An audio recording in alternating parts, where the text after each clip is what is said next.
Who can you say fuck you to? Fuck you. Any 5 options. Western country. Austria. Nope. Portugal. Closer. Think more north. Netherlands? More east. Spain? A little bit south. Norway. That's too far north. You can't? What's between Mongolia and India? I am fighting a spider called Lullabarina. I mean, it's not bad. It's not good, but it's not bad, right?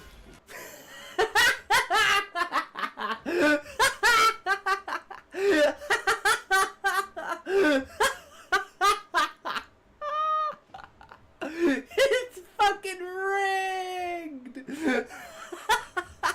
How do you keep hitting 1? Okay, a Lullabarina with 115 HP, it's almost dead. Fucking kill it. Kill the Lullabarina! Smash! Oh shit! Oh shit!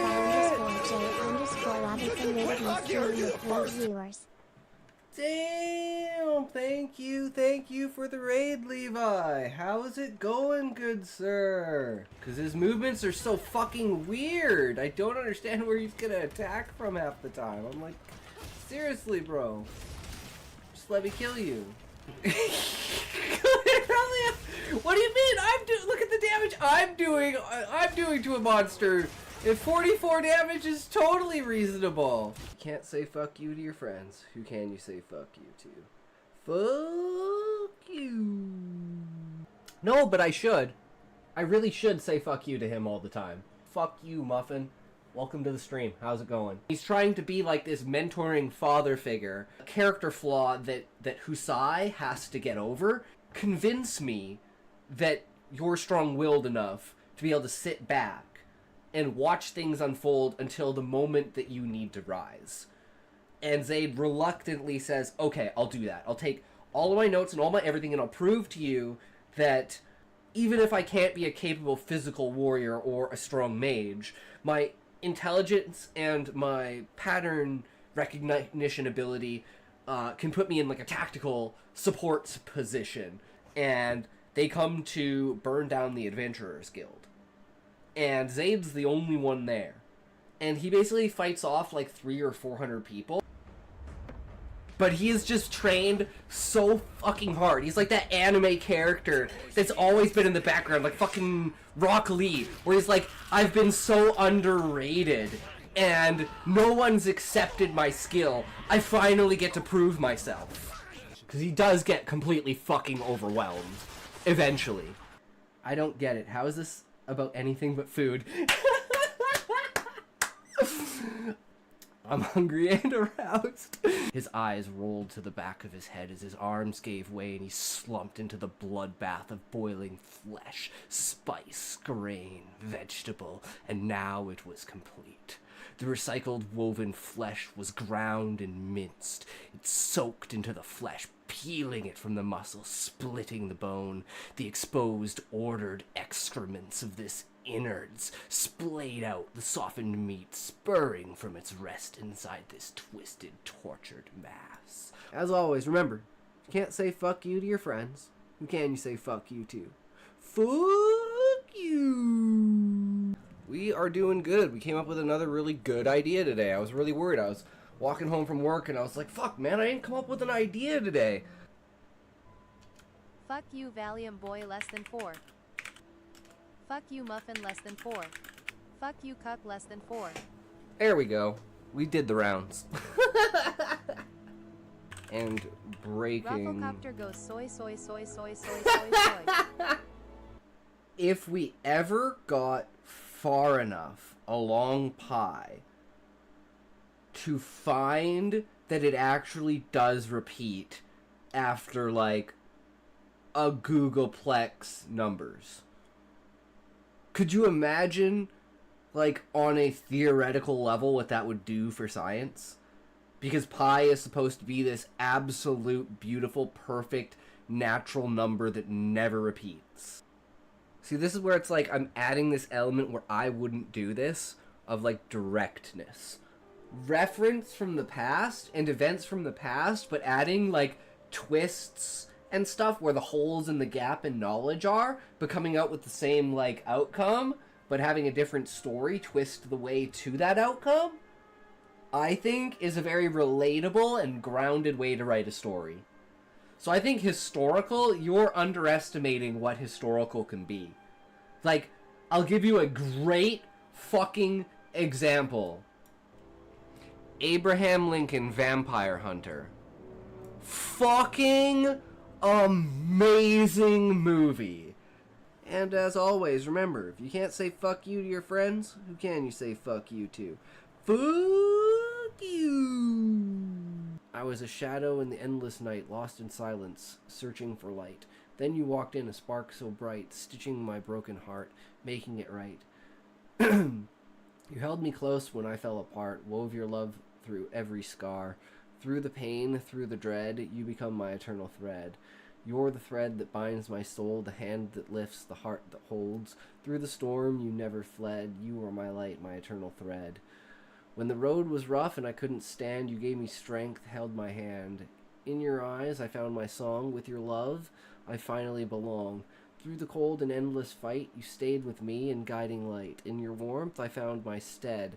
You are my eternal thread. You're the thread that binds my soul, the hand that lifts, the heart that holds. Through the storm, you never fled. Yo, yo, yo! How's it going, guys? So we have a little tiny issue. The headphones are just too fucking big for me. And the, like I said, like, these aren't attached to this. So they're 3 separate pieces. So I couldn't figure it out until I fucking did this. And I was like, okay, that fixes the fucking issue.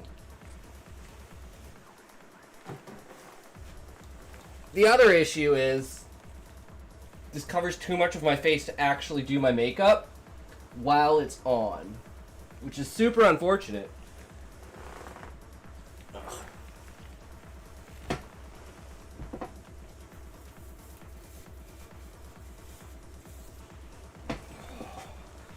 But at least this keeps my hair out of my face, so we can start with the makeup and not have to worry. Bro, de-womifying. And, you know, of course, like, I'm not retarded, you know. So.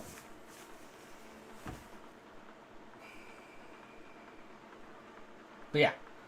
It was a fucking struggle as shit, trust me. But hey, we made it. We fucking got it. Totes forgot about the Miku thing today. Hell yeah! And I was like, wait! It's a makeup day. You know what that means? Spicy story. So, we have an idea for a spicy story. As you can... Well, I guess you can't see because the overlay is not set up for this, but it will be a spicy backstage idol story. Definitely in line with the topic of today, let's just say. What is this, Sean? Oh, this is the song.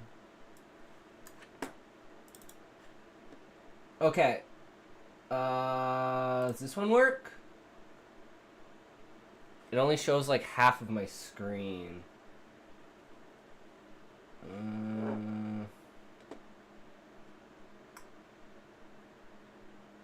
Do I have another one? No, that one's even worse. Well, I mean,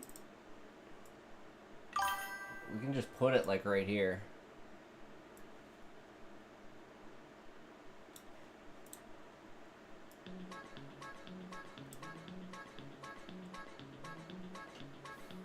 Oh, yeah, that's right. We will be doing toes, because I don't have the socks on. I got the socks here, but we gotta do our toes first. Yeah, exactly, right?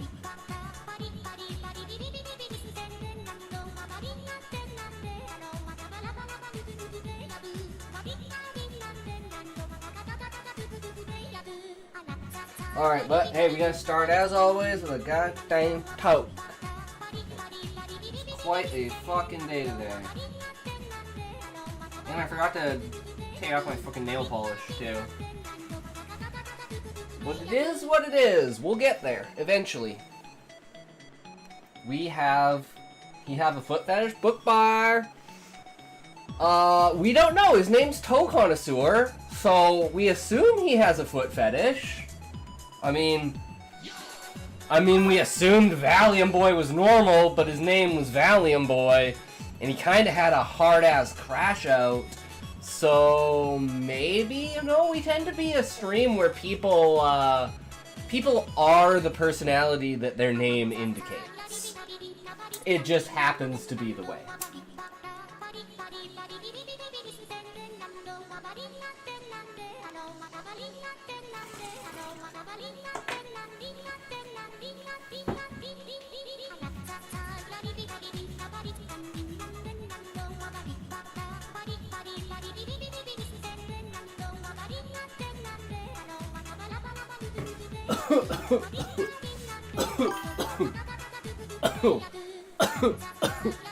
Right.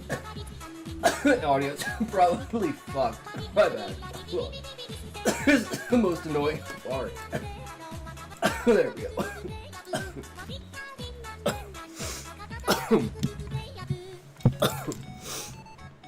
How did you do what you do? There we go. So, do I share the stuff, or am I invading the scheduled broadcast activities?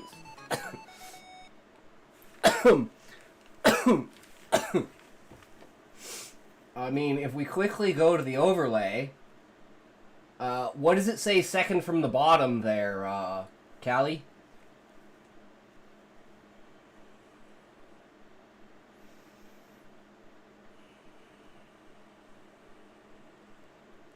Yeah, it's not part of this overlay. I don't know if I should add it.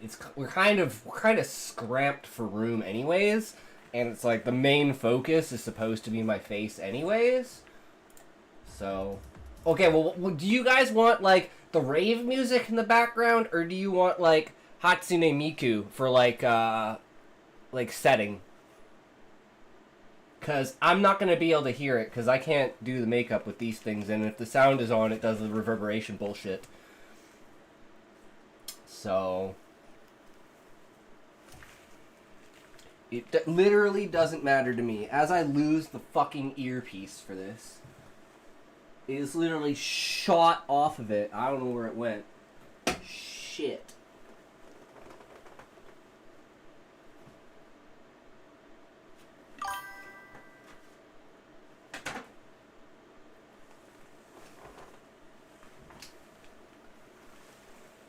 It could literally be anywhere. Fuck me.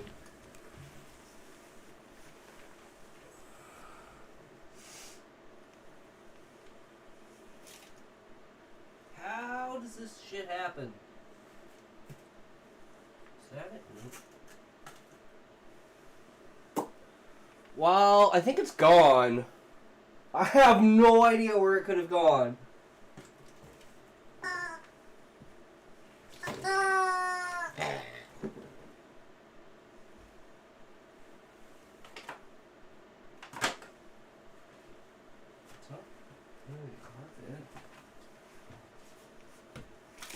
Well, it was bound to happen eventually. Fuck me. Okay, well that ear's fucked. So I need to get new fucking headphones. That shit sucks. Okay. I guess we're just going with the rave music. Fuck it. I can't hear it. It doesn't matter. That's not important. What's important? Oh, and it's like, the chat's gonna be like fucked, because I can't read without my glasses either. So it's like, I want BTS. What does BTS stand for? K-pop group. Bangtan Boys. Didn't think we'd get you kneeling so early. I like my Sentry earbud headsets. Great sound, Bluetooth, and they have a band to connect left to right. Nice. I have like these Bluetooth ones, but for some reason they don't work with the PC. Like, they're really nice, but they don't fucking work. But yeah, so we're going into blind mode. And Book, since you probably have some experience, I am like a complete fucking noob. So despite how much I've done it, I literally don't really know what I'm doing. So, you know, if you have any pointers or any tips, whoops, or anything like that, I would love them, let's just say. Oh, and the first thing I was going to do, actually, was I was going to do my lips first, because then I can actually fix it. I'm worn makeup 20 plus years, but I watch some beauty influencers. Yeah, I watch a couple of them too, just keep up with like the idea and the style and everything, right? And I'm not even sure what colors to use, so we're just fucking winging it because I don't have that much to choose from.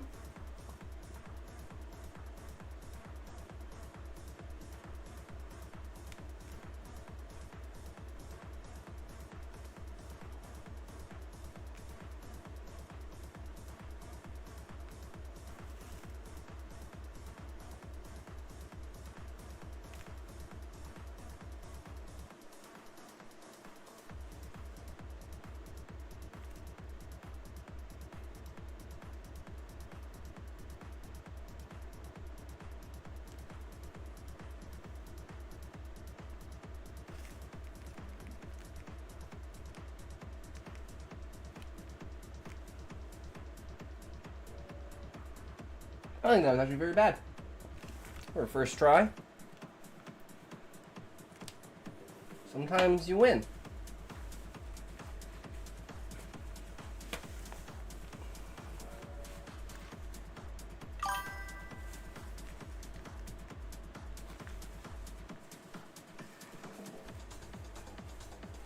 Yeah, book buyer. The problem with that is the fact that I have male lips.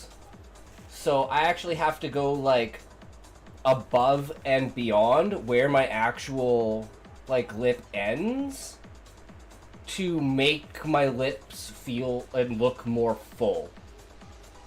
So, and I don't have a lip liner that matches this color. Yeah, overlining. Exactly. Yeah. So it works really well if you have a lip liner, but I can't. Literally most of my stuff was just given to me by my sister and her best friend and like a couple of my friends and my mom and stuff, and it's like I literally haven't bothered to go out somewhere where I can actually test. Like even with this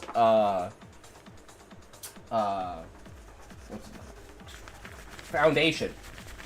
Yes, that would be. Where is it? Where is it?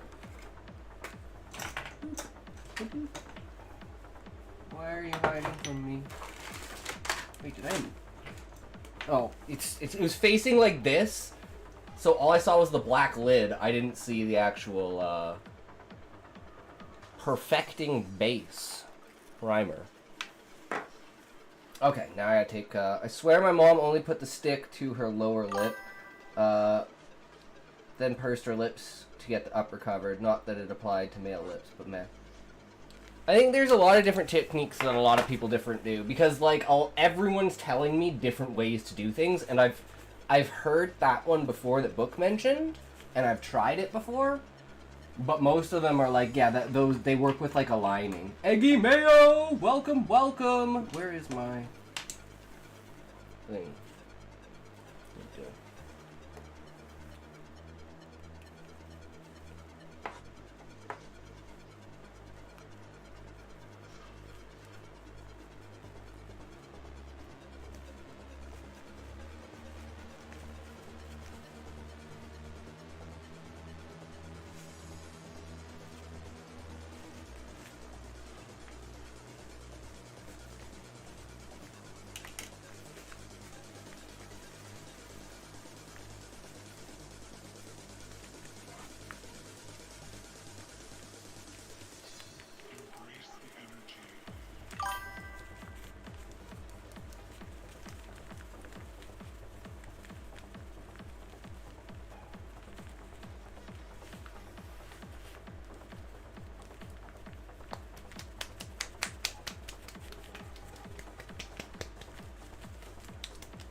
At this point, it might as well be an ASMR.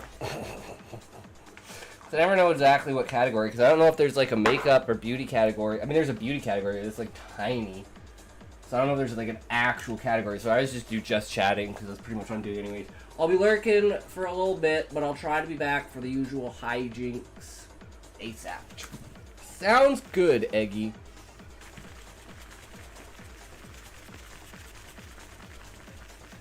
Yeah, as I was saying, I don't exactly have anything that's like perfectly matched to my skin.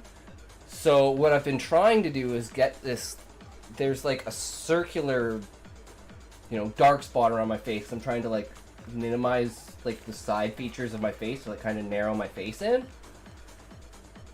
They're a drag category. I actually don't know, Sean. That would be a good category to go in, actually. Let me check. There's gotta be, right? Because that would definitely be more fitting.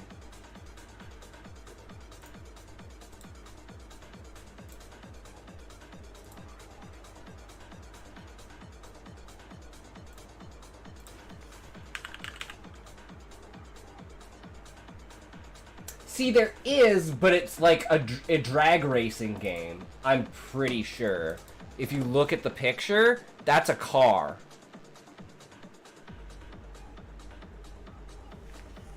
And if you do like... Well, there's Beauty and Body. Actually, that one didn't come up because the other one came up as this one, Beauty.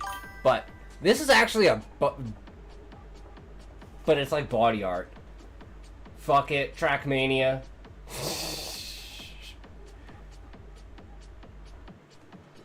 But yeah, I think just chatting is just the best category to be in, honestly. It's hard to tell it's drag racing with cars or RuPaul's drag racing. I think it's a video game. I'd assume it would be a game. Video game. I'd assume it would be a game. But anyways. On to the first step. But anyways. On to the first step. On to the first step. And we're gonna take a bit, and then just from the top middle all the way down the outside, just underneath the chin, and a little bit on the neck. Outside, just tiniest little bit to the sides of the nose. And then sides of the nose. That. And then that. That's one side. That's one side. Same on the other. Start in the middle. Top, so all the way around. Same on the other. Down. Middle, underneath the chin. All the way around. Same on the down. Underneath the chin. Just down a little bit like that. And then we take sponge. Down a little bit like that. And then we take, pat that in. And vertical. Pat that in. Strokes. Kind of brush it in, wave it out. Brush it in, wave it out. Down the neck, across. Kind of wave it to the sides. The parts from the middle, just to. It's mainly to cover up just slightly your Adam's apple, so it's less prominent. Mainly to cover up. That's the idea, at least. Less prominent. I like that show RuPaul's Drag Race, seeing all the queens make their costumes and do lip sync contests. May the best woman win. True, Sean. And then do the other side. True, Sean. Down and kind of down and across, just making the tiniest little padding across the edge and thinning it out. The tiniest little padding across the edge and thinning it out.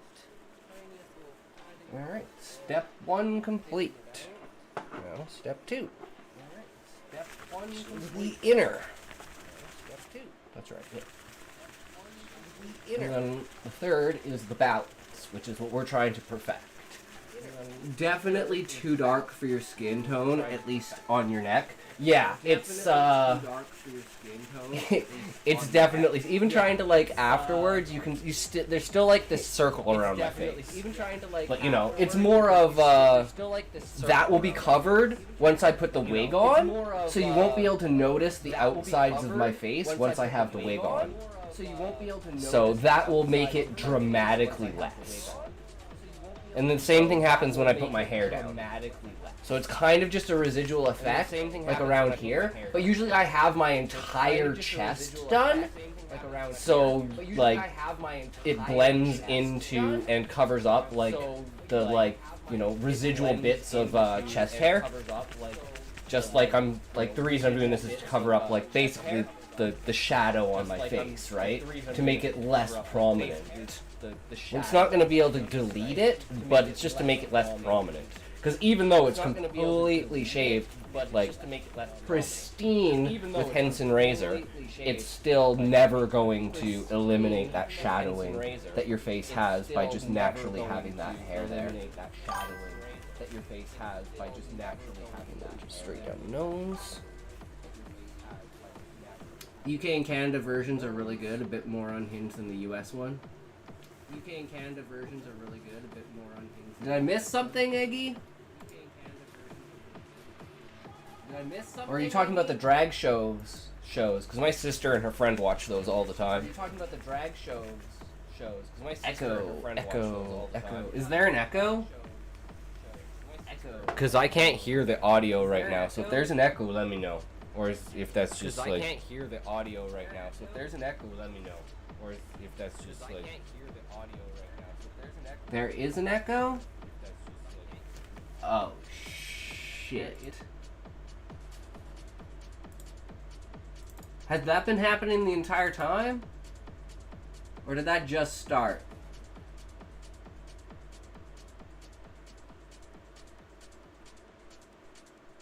Wait. And nobody said... I told you guys I couldn't hear the audio. Fuck.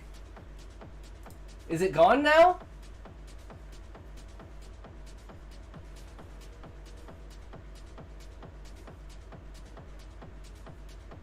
Started when your earbuds crapped out. It's no big deal though. Yes, it's gone. Okay, I must have refreshed Twitch and for some reason it wasn't muted and I didn't notice. My bad, guys.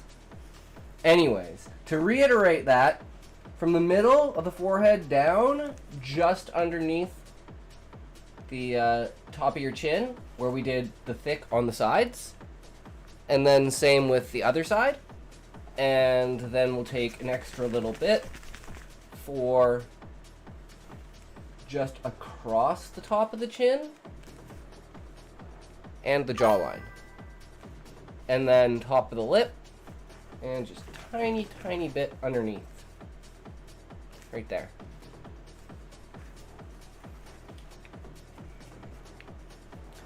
And then where's the dabber?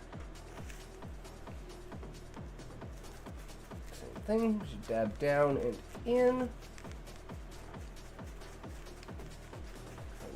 bring from the outside inwards to layer it with the other stuff.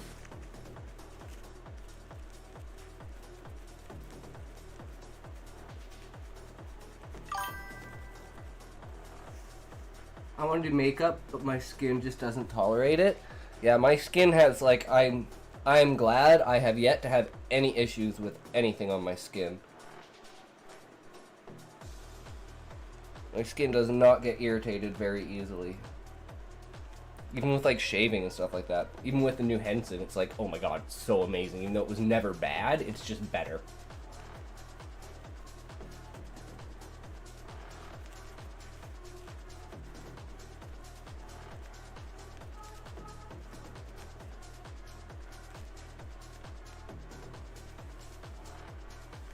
That should be good.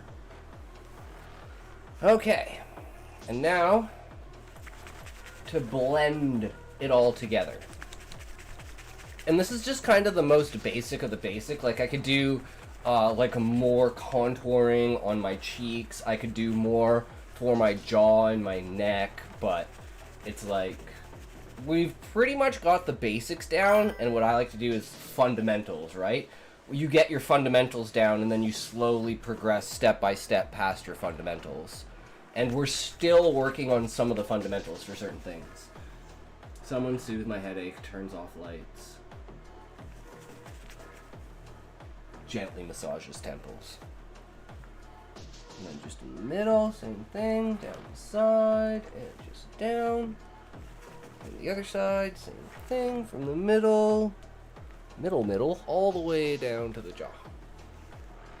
And then, underneath the eyes. This is a big thing for me because I have fucking ridiculous bags because I never sleep. You just kind of give yourself like these dual whiskers on each side. I like to call them. Just kind of arcing down, like slightly above and then slightly below your lip on each side.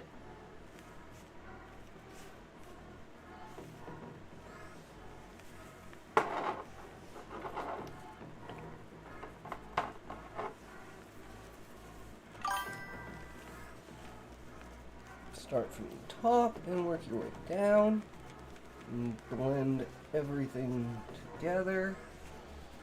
And across underneath your eye, just beside your nose, and kind of back and forth. All the way to the center, and then over. Just to the edges of your lip, back. And then one more. Just to even it across the bottom of your neck. I think it's the best I can get on that. And same with the other side. Start from the top, bring yourself down, and meld everything together. You always want to be going from vertical up and down.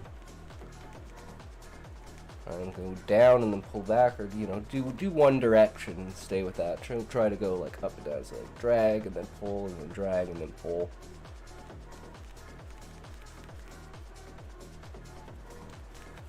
Keeps everything in a nice steady layer.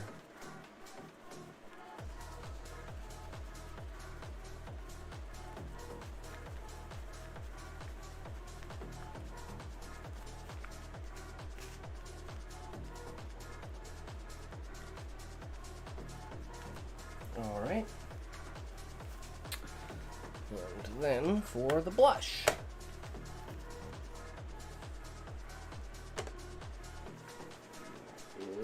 Can we find this one? There we go.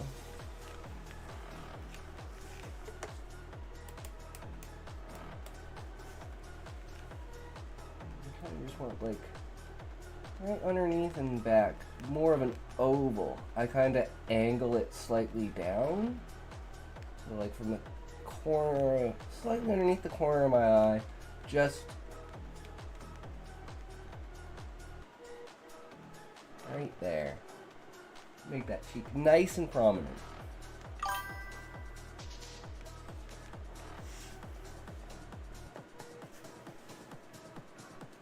Same with the other side.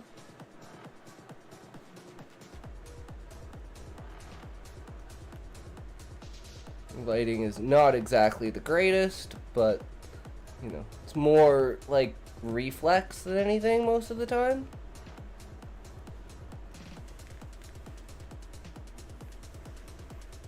Headache gone. Boom! That's how she goes. And just touch up a little bit here.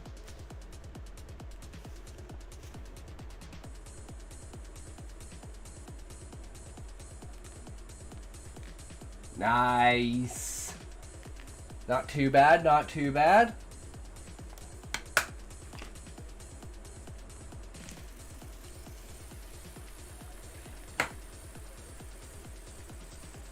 Nice, Callie. You're on my team this time. We're on the bottom.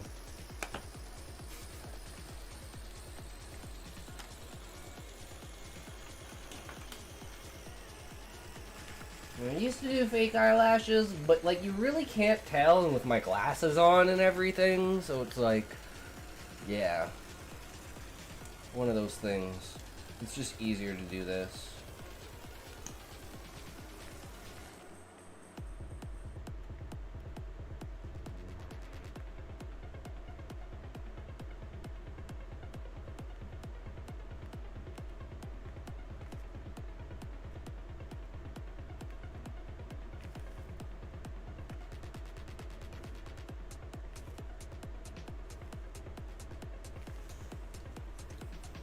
Sometimes I can get it pretty good.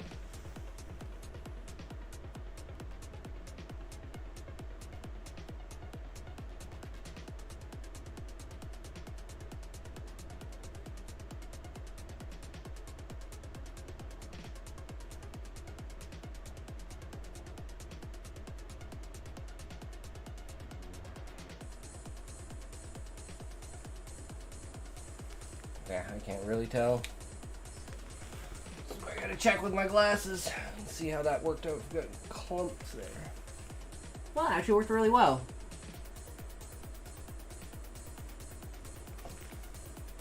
We're like halfway there. It's all about, you know, you gotta close your eyes for 10 seconds at the end and then reopen them, and your brain just readjusts and, you know, swaps out some features because it's trying to pick and choose what it's looking for. And then the next thing you know, boom! You won't know the difference. Thanks.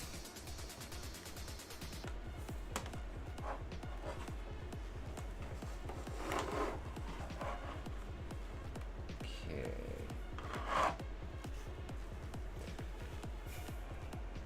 I'm thinking we're gonna go with the sparkly teal.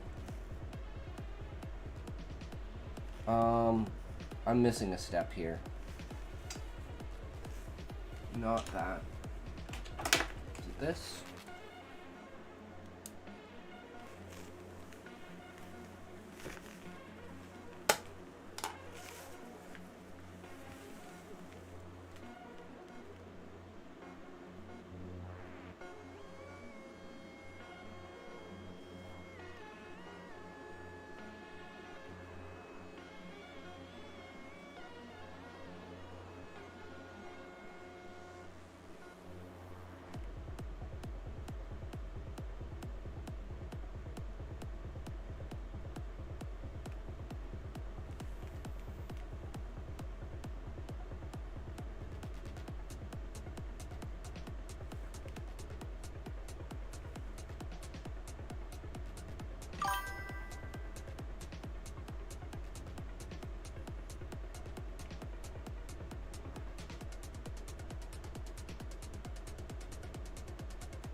Okay, now let's try this.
Just as an experiment, try using your finger on your lid to put the eyeshadow on. Okay.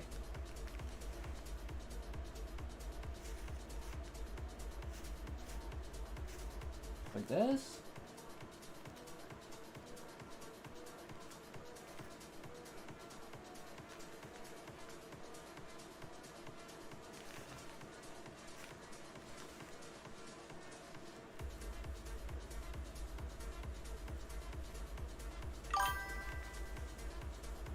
Looks a little less patchy. Okay, main thing is like when I put my glasses on, because usually it's super obscured when I put my glasses on, right? Because you got like the reflections and just everything. So it's like, I think it looks really bad without my glasses on, but I don't think it looks that bad with my glasses on. But you tell me.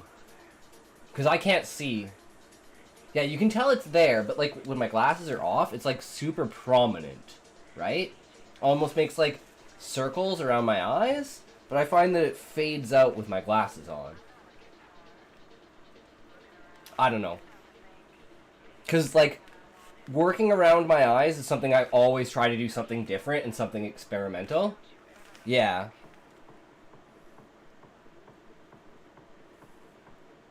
But this is definitely like new using this type of stuff. Normally I use like the flat color without the sparkles, which is thicker. I have a similar problem when I wore makeup. I was like, what is the point of eye makeup? Yeah, I like the subtlety of it, but same with like my eyebrows. When I do my eyebrows, like you can't really tell, but it's like, and especially like it looks a little bit more prominent like in person than it does like on camera, right? But like, let's do a nice light blue.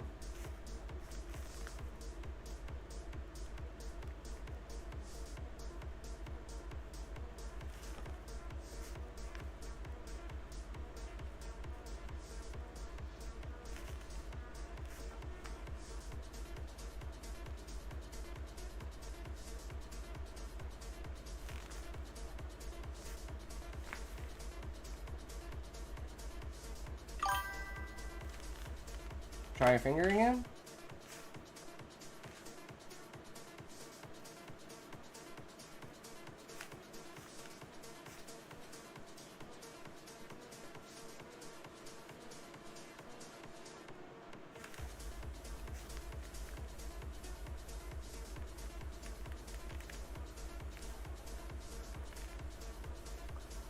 I can't tell if that makes a difference.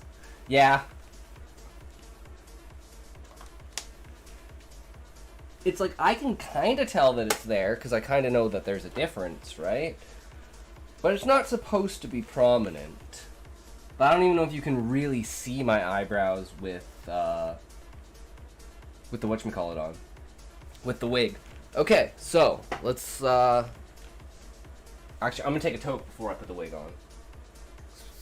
I know if, like, I think about it, I'm gonna, it's one of those things where it's like, you just muscle memory it. Right? But if I try to think about it, I fucking can't get it on my goddamn head. I just keep getting like hair in my mouth and shit.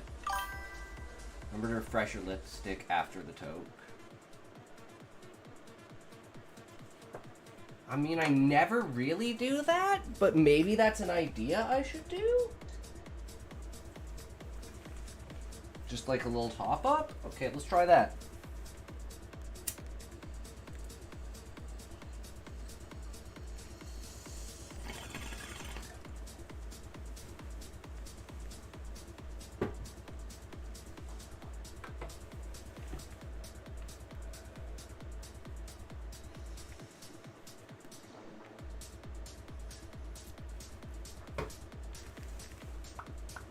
Uh-oh.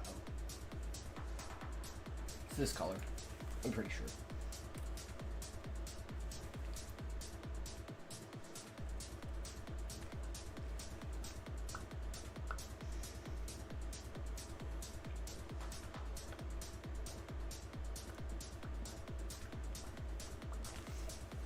Better? It's a cough my face off. Okay. Ah, shit.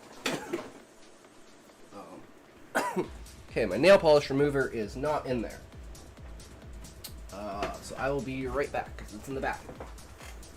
Oh, I found it! Hey guys, it was over here!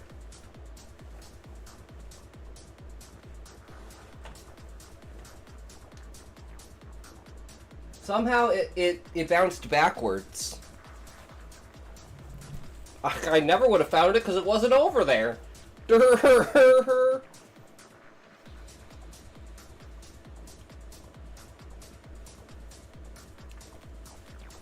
Congrats, we can put down the missing posters. True. This thing's just gonna fuck it up. There we go, just drop that there. I'll be right back.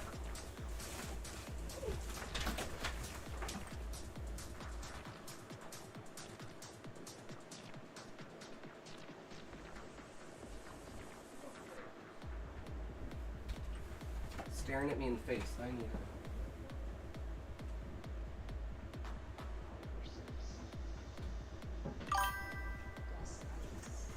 It's the cotton ball. Okay.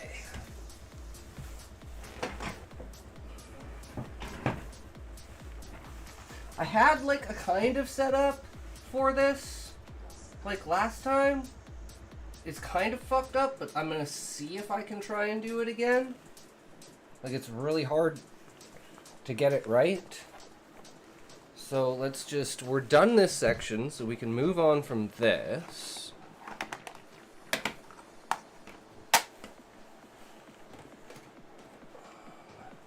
It's a fact that due to its proximity, your nose blocks out a 10-inch square at arm's length. Of how much that you can't see? I believe that. Unless I'm looking like straight up, then it's my forehead that's blocking it.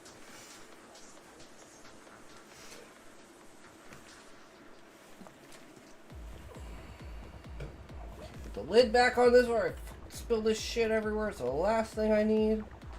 I'm smelling like fucking pure alcohol. So when it's literally under your nose, you actually can't see it. Yep, I believe that. That's why you can't see your mouth. You would actually probably be able to see your mouth if your nose wasn't there. So you go like...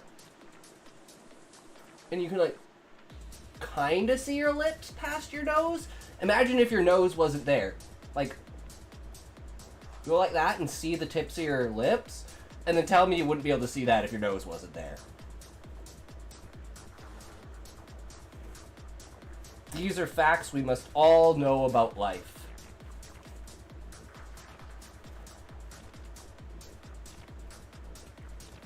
Voldemort doesn't have a nose, so that must be why he's such a powerful dark wizard. He sees better, so his aim improves.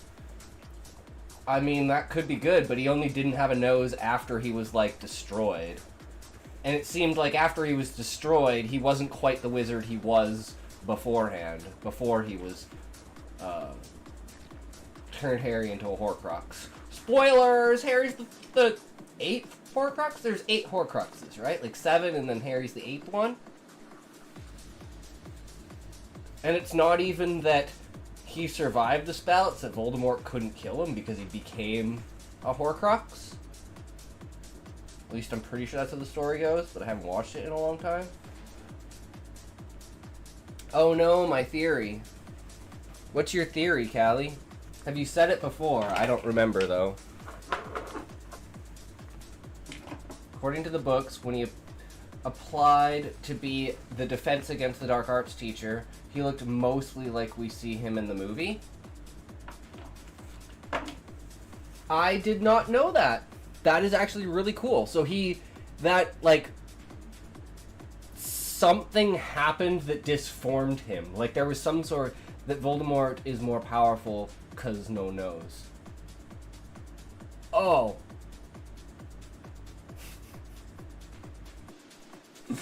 I see, Callie. I'm, retarded. It's okay. It's okay. This is also something I don't want to do with the wig on, because of what we're going to do first. So this is the color. It's like a greenish, bluish sparkle. Wait, no, that's not the right color. It's this one. No, wait. Wait, where is it? It's this one. It's like kind of a bluish green sparkle. The other one's like more of a topper. Like you can put it over top of another color because it's very clear. But this one's actually thick and dark. I think he did still have a nose though, but everything else was a result of all the Horcruxes he made. With such a mangled soul, his body couldn't keep his original features. Yeah, okay, that would make sense. So it's like just a progression of deformity over time, but it's only like a slow amount, like a compressing of his being. That's what I would imagine it as.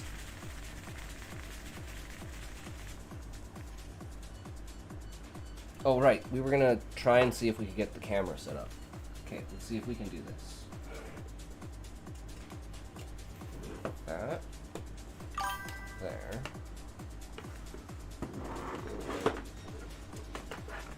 Hey, stand up, you.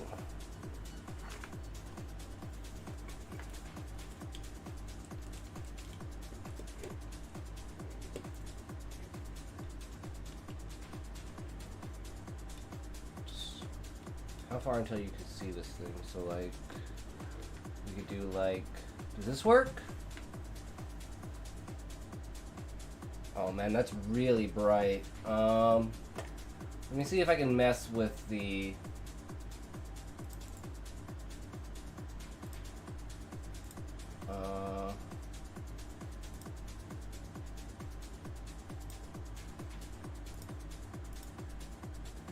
Is that better?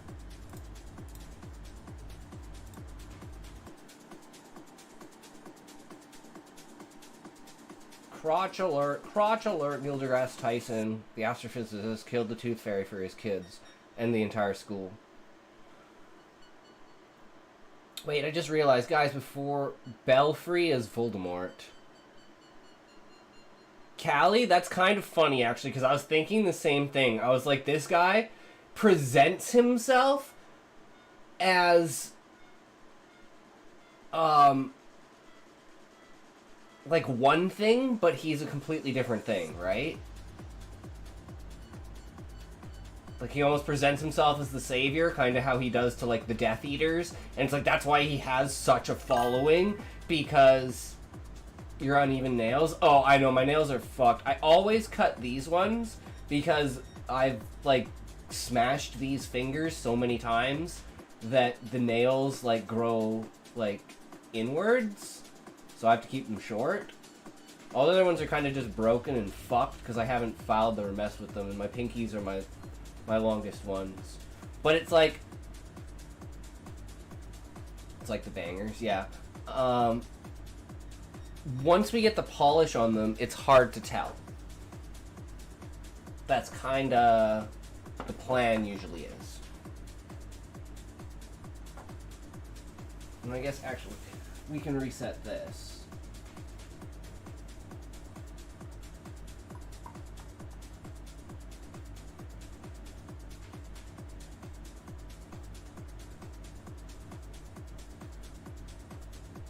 Perfect. Perfect. When his daughter told him the Tooth Fairy had come and given her money, he asked, well, how do you know that? What's your evidence? She and her class eventually had the thought that parents were the Tooth Fairy, so they ran a test. Next person to lose a tooth didn't tell their parents and put the tooth under the pillow, woke up in the morning, and the tooth was split Belfries. But, like, death split his soul, the town can have familiars. It's like the Horcruxes. That is actually truly interesting, too. But, man, Callie, I absolutely love the idea for your world. Your world is so majestically, fantasy. It doesn't follow any kind of normal rules, maybe like the laws of physics as far as like gravity goes, but not necessarily how light works because of how shadows work. But it is definitely like fascinating to see such a unique take on a fantasy world. It is very refreshing that it doesn't follow those normalized tropes, because that's exactly why, like, the only character in my book that's human is the main character. right? I'm not even watching the screen to see if you guys can fucking see this or not. Bad streamer. Bad streamer. You didn't even get rid of all the red, you idiot. How did I miss that?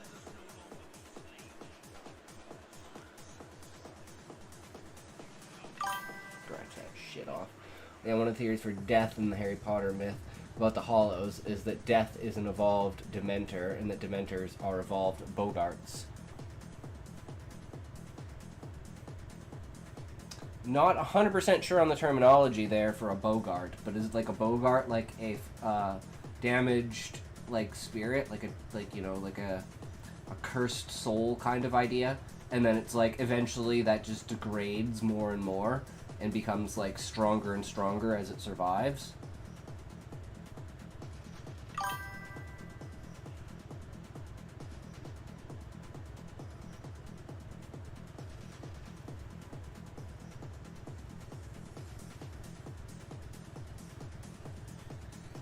Not bad, not bad.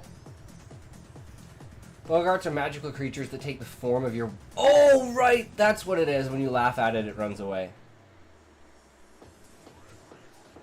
Yeah. Okay, yeah. I remember.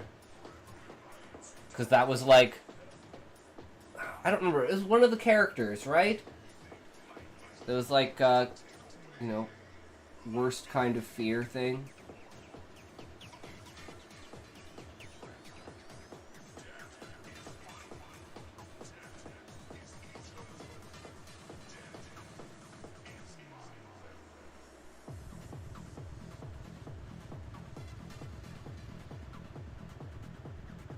Or is that from something else? I don't remember.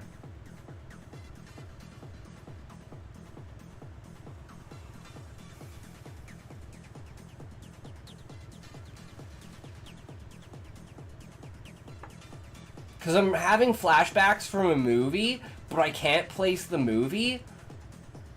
And it's like, I am so confused right now.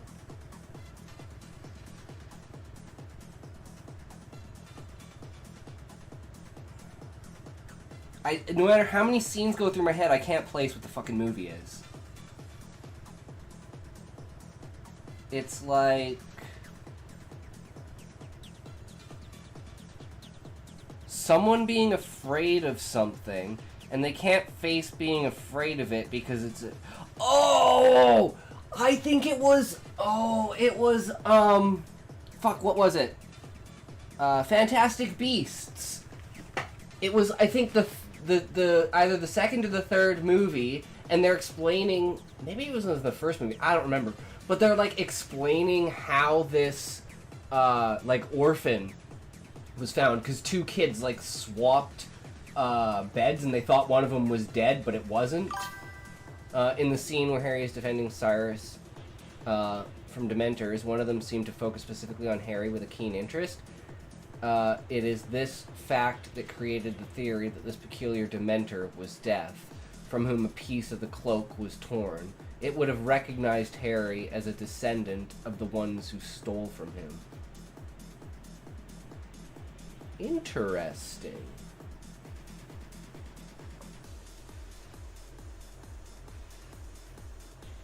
See, and these are the kinds of discussions I want people to have about my book. This is like the most awkward placement.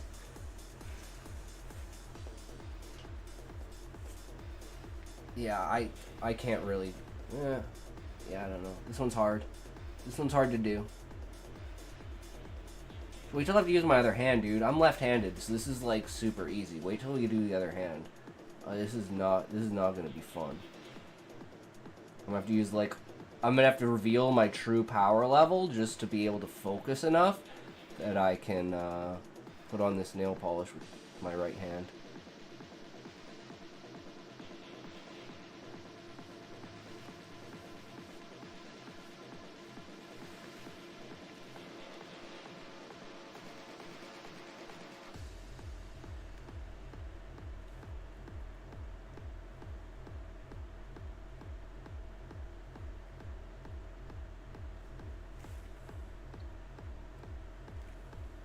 Call it. And I like the patchy nature of it, where it's kind of just like sparkles and fade, but it's not quite, you know, It is what it is, right? We make him foam finger guards for that. You stick your fingers in the gaps, and it protects your skin, so you can go wild without worry. Fuck. I'm getting caught on my shit.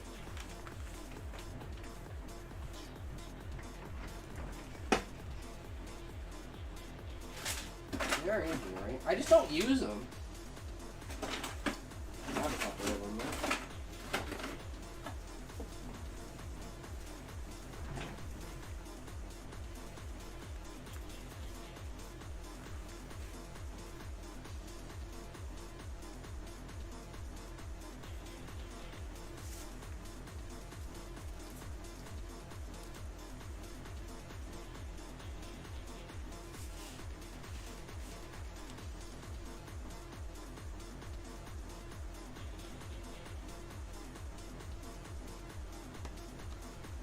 Man, that's a nice third leg, isn't it?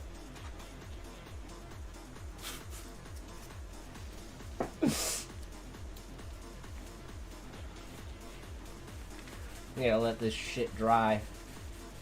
That's probably one of the most annoying points. Because I think it's fucking dry and then it's not dry. It's like, no, how dare you? I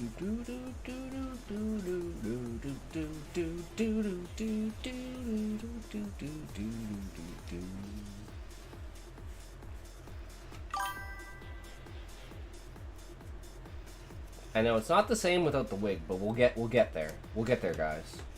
It's a slow process. I can do my feet together because I don't have to worry about that. I rose to 16 already. Damn. Nice, Sean. That's the good shit.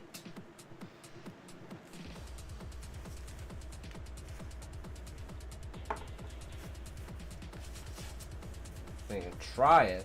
See if we can.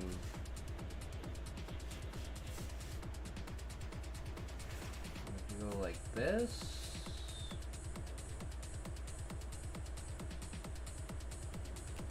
No, I can't do that. It's just not how I'm programmed.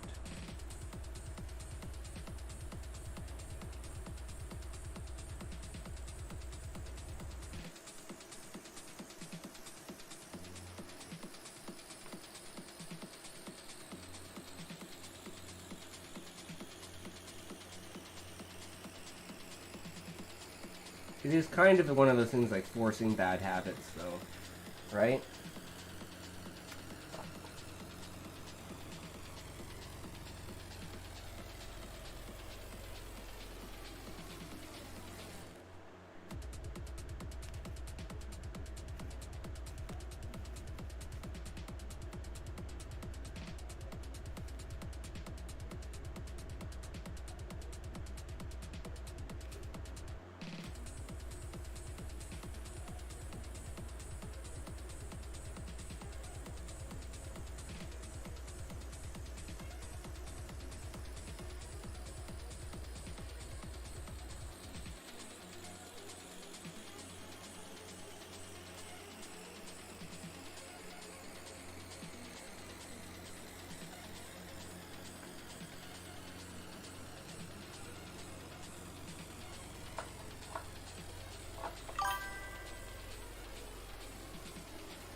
Oh, I forgot my thumb.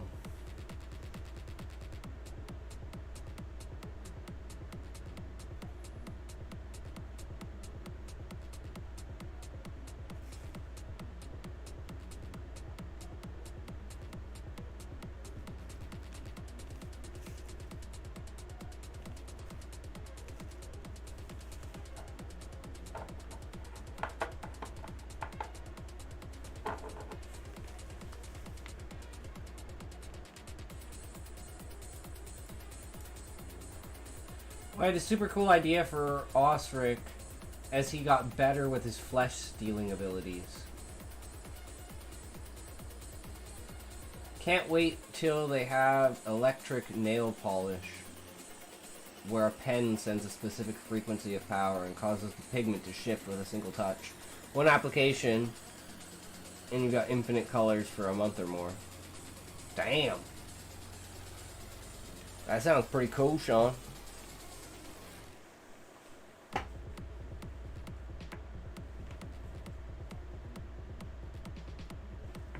get out of here.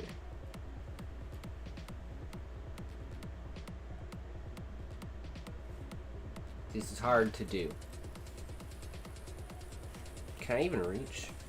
I can try.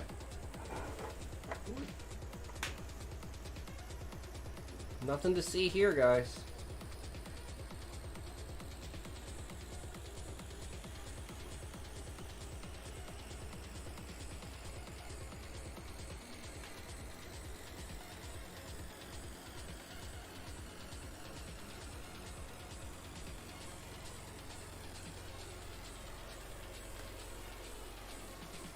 Look, I can't even see my toes. And then you guys can't see them.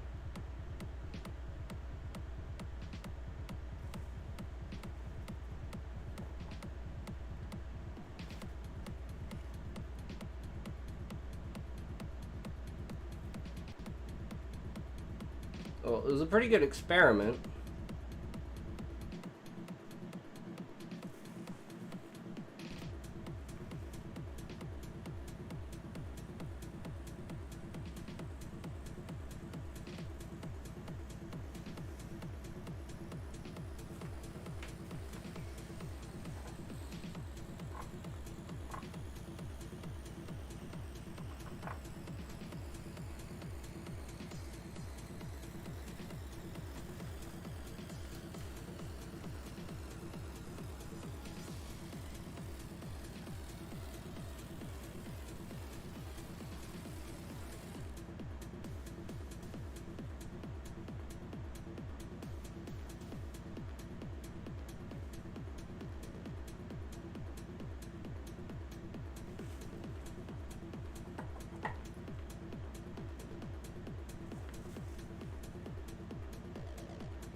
This foot's fucked, by the way. This is one that I crushed. You can see the scar.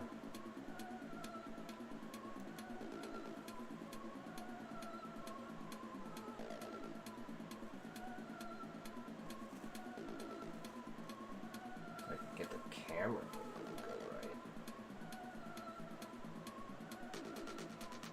It's so hard because it's like backwards. There, that's a pretty good shot of it. But yeah, I can't really move my toes all that well.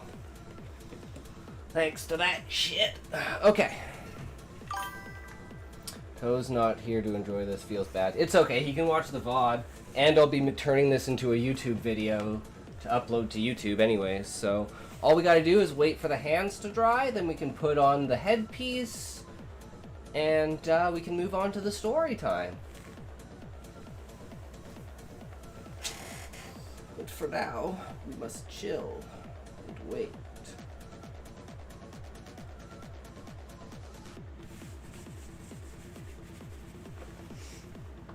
So then I'm gonna get this sparkly shit everywhere. I already got shit like stuck to it. It wasn't the best color to pick, but I thought it would match the best with the outfit.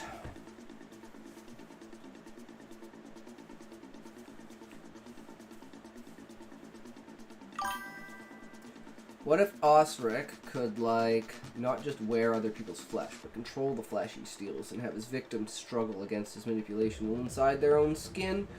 Like, he gives their skin back, but at a cost. Ooh, I like it, Callie. That's dark. I love dark and fucked up.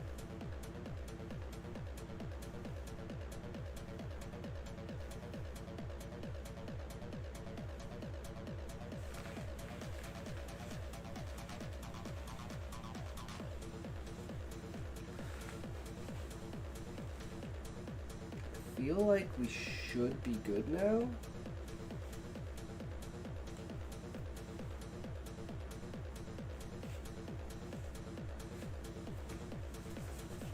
Okay. Moment of truth, guys. Let's do this.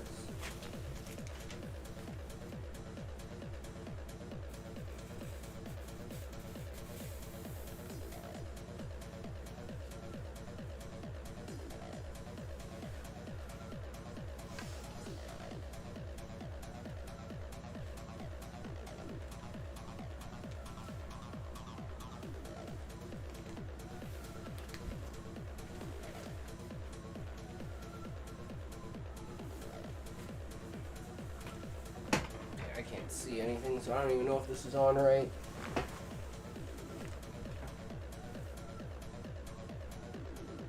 I think that's fine. Gotta make sure I put these in. Because once I put the rest of the headpiece on, I ain't getting these. 27 views in only an hour since posting. Hell yeah, Sean. That's what it's all about. Okay. Go for the hardest part. Dealing with the hair.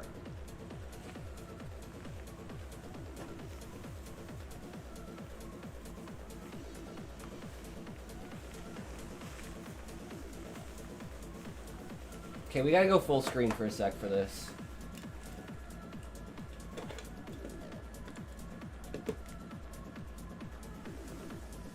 Can I get this in a good spot? Is the question. Oh God, don't ash all over that. I don't need that.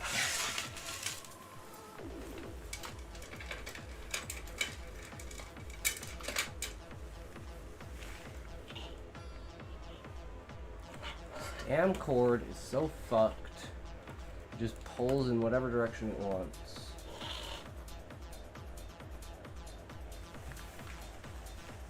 Yeah, no, this is just not worth it. Let's just go to the main camera.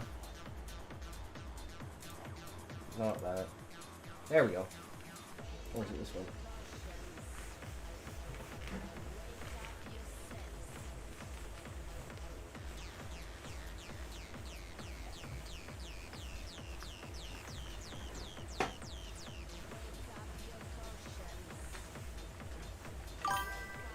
Now, if only that headset was real. I don't like wearing headsets though, they hurt my ears because of my glasses. It's really hard with the glasses. It's really annoying. Because the glasses get in the way of everything.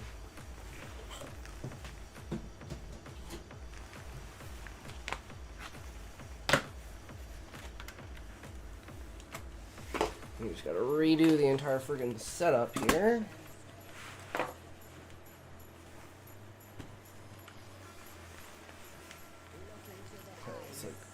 Pulling shit apart with my hair, and my hair is like pulling itself off of my head because it's so heavy, so I gotta like keep it in my lap. Gotta keep my hair in my lap. Yeah, these things are kind of fucked up. I can't get them how to like work properly. I think this one's right, but this one's fucked. My ears are too small for earbuds. I love earbuds. They're my favorite. Alright, guys. It is what it is. We finished that up. No, not that. Not that. Where am I? Where's my display? There it is. I have too many fucking overlays. I need to get rid of half of this shit. Since your earbuds have multiple sizes for the inserts, I think you might have better luck with them.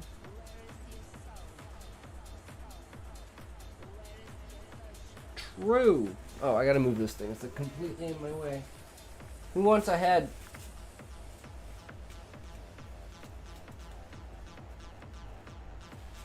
A head who's been throated.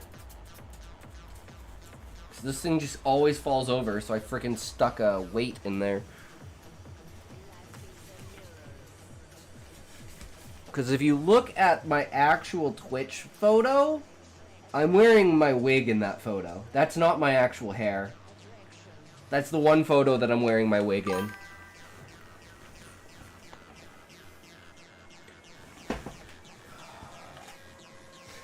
Alright, and you can, like, still see my bust, which is good. That's, like, perfect camera angle. Tits out, boys. Let's go. Are you ready, Callie? Because this is the moment. Get the head painted to match you and sell it on auction. Oh my god, that would be hilarious, Sean. But then I wouldn't have a...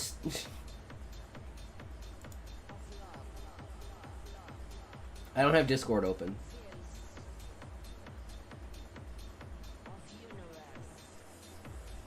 Do I get to share the cover?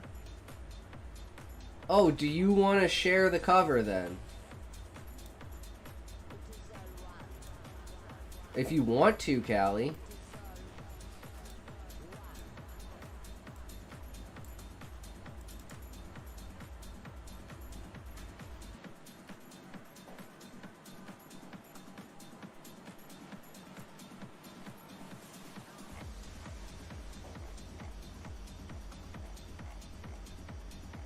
Yes, links are allowed.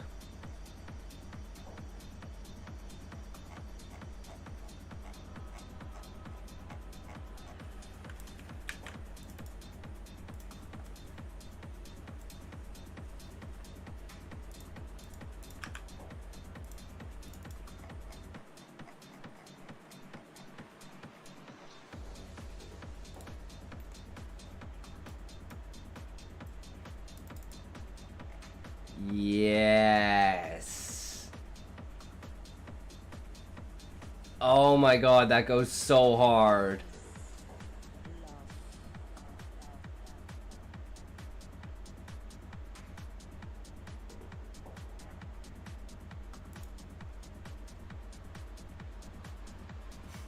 I love it.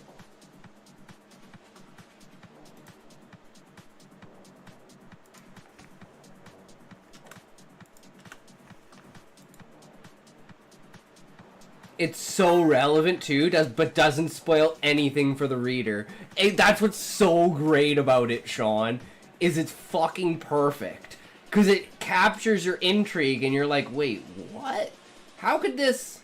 Wait, what? And then you start and you will never put it down. It is so good. Alright, here we go. Chapter 6. Nell.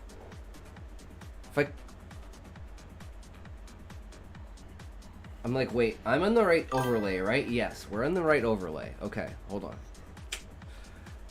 If I couldn't save this woman, I'd save her voice. In this way, she'd serve a purpose beyond death. Like the students who came before, she'd be the savior of a world without real stars. That fading star failed to give me the daughter I wanted. If this woman could grant me another piano, perhaps then I could say, wait.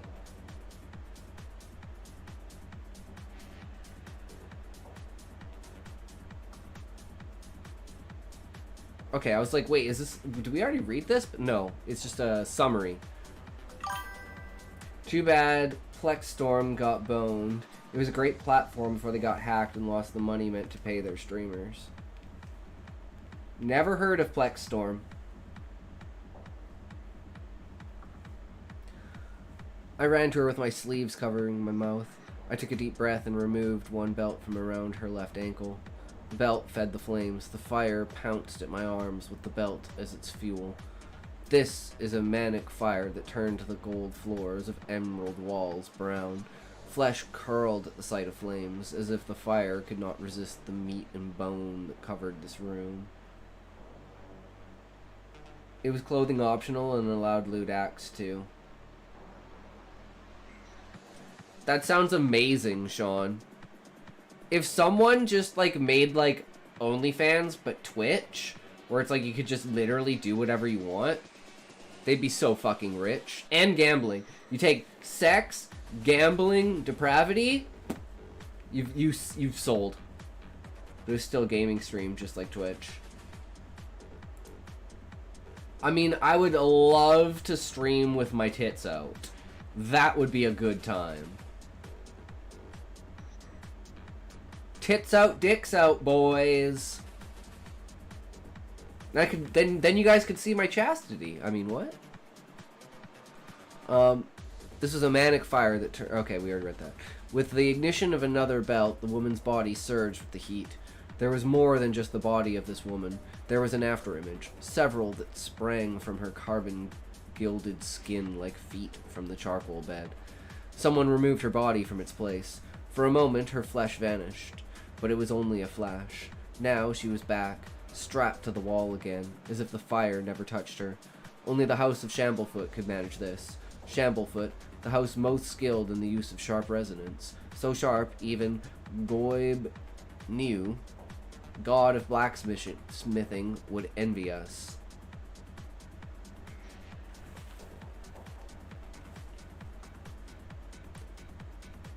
Yet the supernatural blaze is the fault of Ember Cage, a house that evaporates the world faster as the earth resists.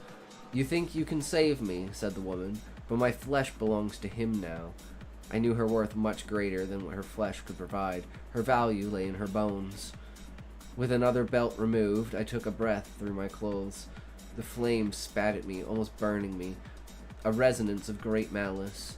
I kept going, took the piano at the room's corner to climb, and removed the other belts.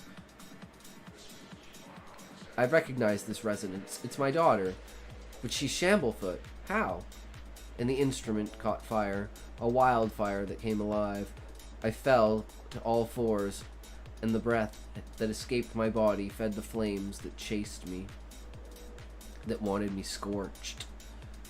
As a practitioner of harmonic manipulation, I could have practiced this very same control over the flames. Shamblefoot, however, is more inclined to practice the craft of the blade than the blaze. So they have some kind of clothes over their face. Did I miss the part that said that? He's like defending himself from the fire. That's the idea. So I figure he's going like this, and he's kind of got like his arm up, and he's like, you know, trying to reach her through the fire, right? That would be my assumption. Fell on all fours in the breath that escaped. But we do now. Nell is woman. I fell to all fours in the breath. Maybe he has his collar pulled up? Maybe. And the instrument caught fire, a wildfire that came alive. I fell to all fours in the breath that escaped my body, fed the flames that chased me. They wanted me scorched. As a practitioner of harmonic manipulation, I could have practiced this very same control over flames. Shamblefoot, however, is more inclined to practice the craft of the blade than the blaze. Something I would regret. The flames attached to my arms played a dark game of betrayal with the fire. They no longer belonged to me. The carbon coiled up to my forearms and claimed me inch by inch. The underdesk cam was quite popular for female streamers too, though I'll admit it was weird finding an alley on there, as that's my youngest nickname, lol. Oh, yeah. I'm not sure about this chapter yet. I know chapter 3 needs work. Alright.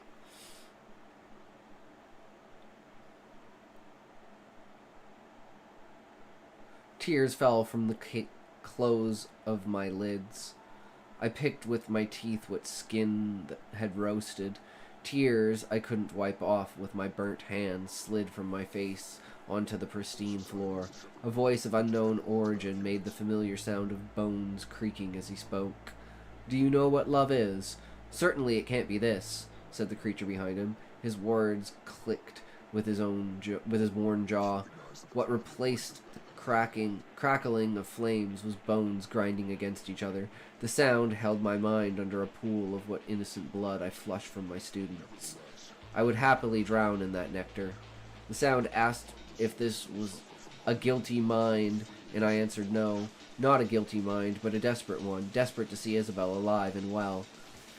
"My desires far exceed the need of a partner," I responded. "But who will lend an ear if you shut out the world?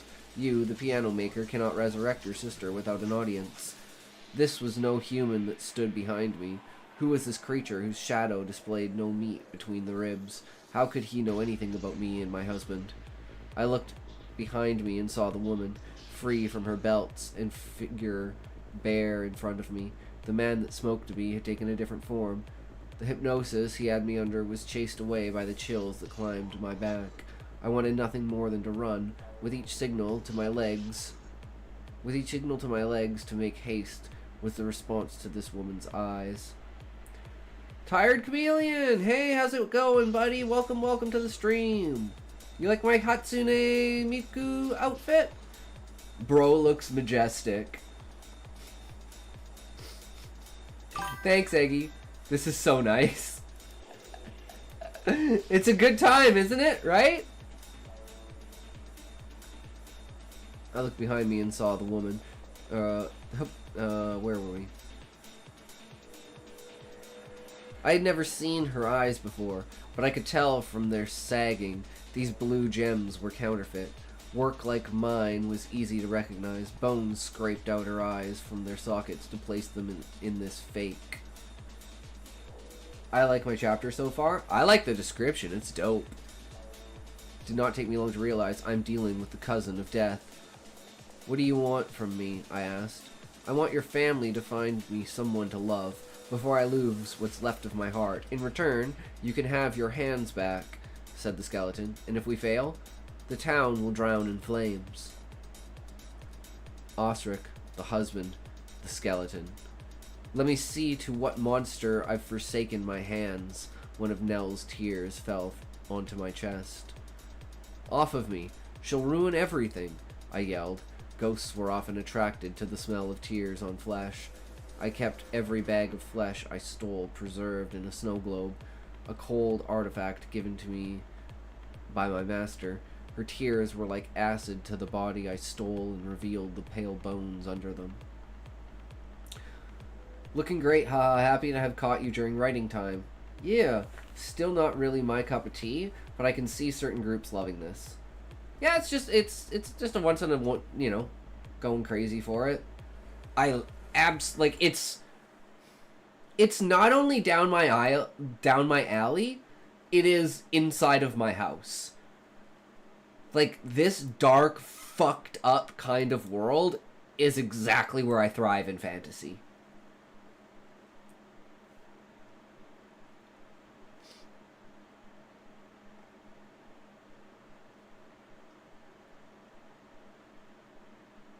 I wore the flesh like a torn trench coat, a face like a mask on the Day of the Dead. My body skinny with bones as blinding as snow on a sunny day, where meat should have been with tattered shadows. I had hair that arched like a sickle and high cheekbones that faded into black, down to my chin. Do you feel bonita, Itox? Yes. Yes, Chameleon, this is Callie Go Burr's story.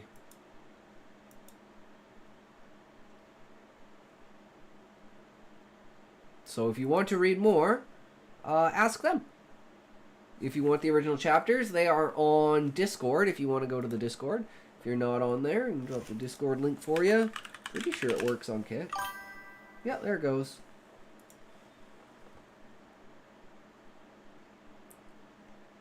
After some observation, she recognized me by the brown mark on the eye of my skull. Oh, and if you have anything that you write that you want me to read, post it down there and I'll read it. After some observation, she recognized me by the brown mark on the eye of my skull. My default flesh belonged to the body of a boy who died long ago. Gawain, the broken bird, the half-brother, and childhood friend of her daughter, Stella, the eight-legged star. Before I agree to this deal, I must say that I already made a piano of my daughter. I'm also incapable of having any more children. As Nell stood there, I gave her an empty glare. Deals find a way.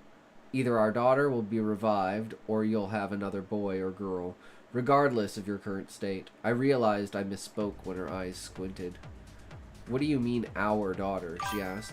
I can't let her know who I am, and telling her I'm her husband is one way to nullify this deal. Even the dead have a slip every so often. Stella as the instrument. I don't write, but I have a friend who does. I'll tell him about you. Oh, that's awesome, Chameleon. That will be much appreciated. Thank you. Spreading the word of mouth is one of the greatest ways. To anyone who's interested, this link is to the cover page of my new story. It is a picture of my cat, James, the king of the fluffies. Well, worth linking in just to see his glowing eyes. Ah, yes. Dawn over the Queendom of Shalara, which we'll be reading once Sean finishes it. That's a great picture, though. I fucking love it. I will take the mother's hands as the star demands. She'll understand. She'll need me, know me. She'll understand. She'll have a heart again. It'll beat, resound, expand. The singing will stop. I'll be human again, and no, that's not right. I'll be Fear Gorda. The mother is not as versed in this type of harmonic manipulation as I am. The mother's too fixated on the woman strapped to the wall. Father's resonance isn't as powerful as my own. I have at least some control over the fire father started. The mother believes humans can only possess one of each body part. The sternum of Bellowjaw, the shoulders of Shamblefoot, the clavicle of Embercage. There are two in this family who possess more.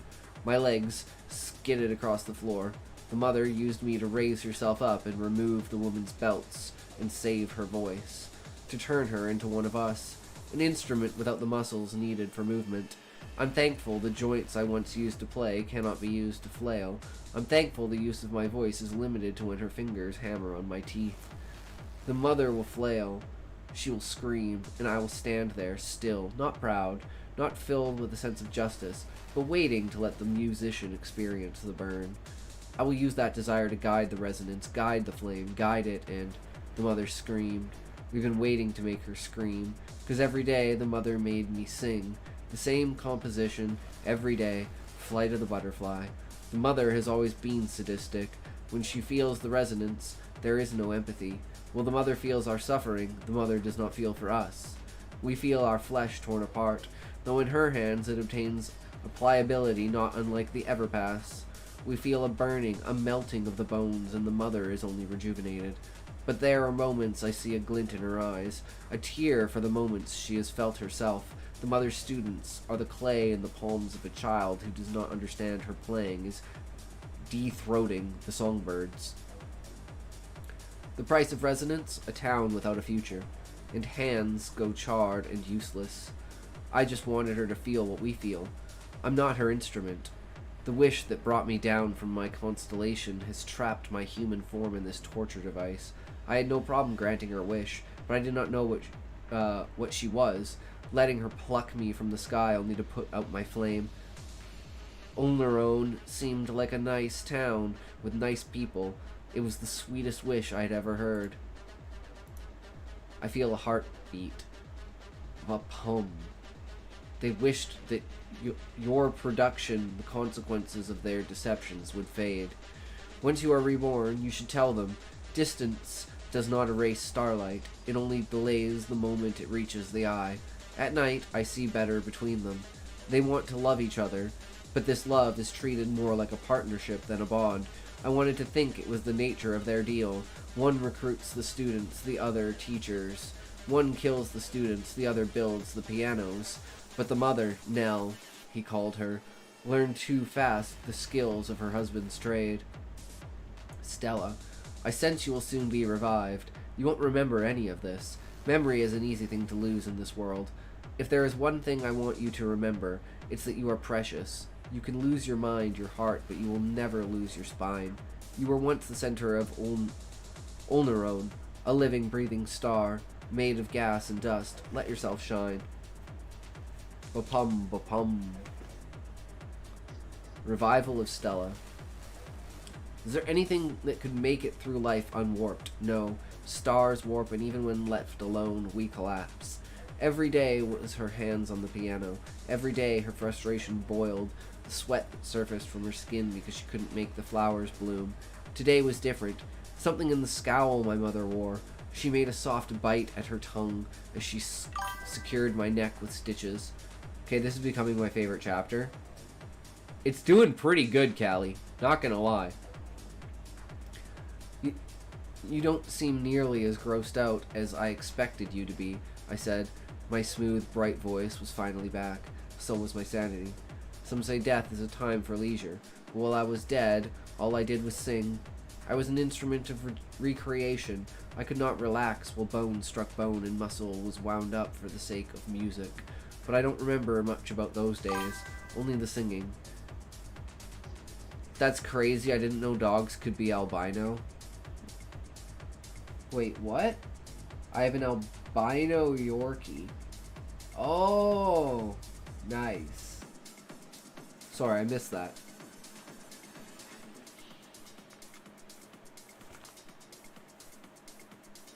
There are things I've done that would disgust you beyond measure, said Mother. I wasn't sure I wanted to know. Before death, I didn't know the desire to sing. I only knew my body and how my hands worked, and I preferred them constantly chipping away at the everpass. For sculptors as obsessed as me, there was only the career. But to my father, there was also family. I guess everything can be albino. Everything can be a shiny, Eggy. Of course. Can ketchup be albino? Wait, that's just mayonnaise. Nice, Callie. Father always wanted us together, in his garden. We'd plant new flowers every day. They'd bloom, shine, catch the rain. Father would only daydream of how I'd do the same. So I tried my best. I'd stand on the ground in the sun, my arms spreading to catch the stars. Let me shine, and when the skies could, they'd water me. But it wasn't rain anymore, and Father doesn't daydream. It only snows, and the crystals veil the eyes that show us what could be. Is it because we're part of the fear, Gorda? Mother's eyes darted to the left towards the locked door that I could tell was on fire recently. Smoke still escaped through the cracks. In her pocket, a deaththorn root speaker. Her root speaker made incisions into her thighs to alert her. Flames had eaten the fabric of her clothes, including the paint of the room. There had been an accident. Someone tried to hide that there was a fire here, but my eyes struggled with smaller details. These were obvious even to me. The root speaker, some corners of the room, and at times her hands had blackened with the carbon of flames. They went from dark black to pale white. One I hadn't inherited. It was Father's skin I borrowed. His was a cloud gray. I need to edit that. Well, that's another point about having someone else read it, Callie, is you can pay attention to, like, what you need to edit and not pay attention to just reading the words. Because sometimes I get lost in the words when I'm editing. So I try not to read too much when I'm editing.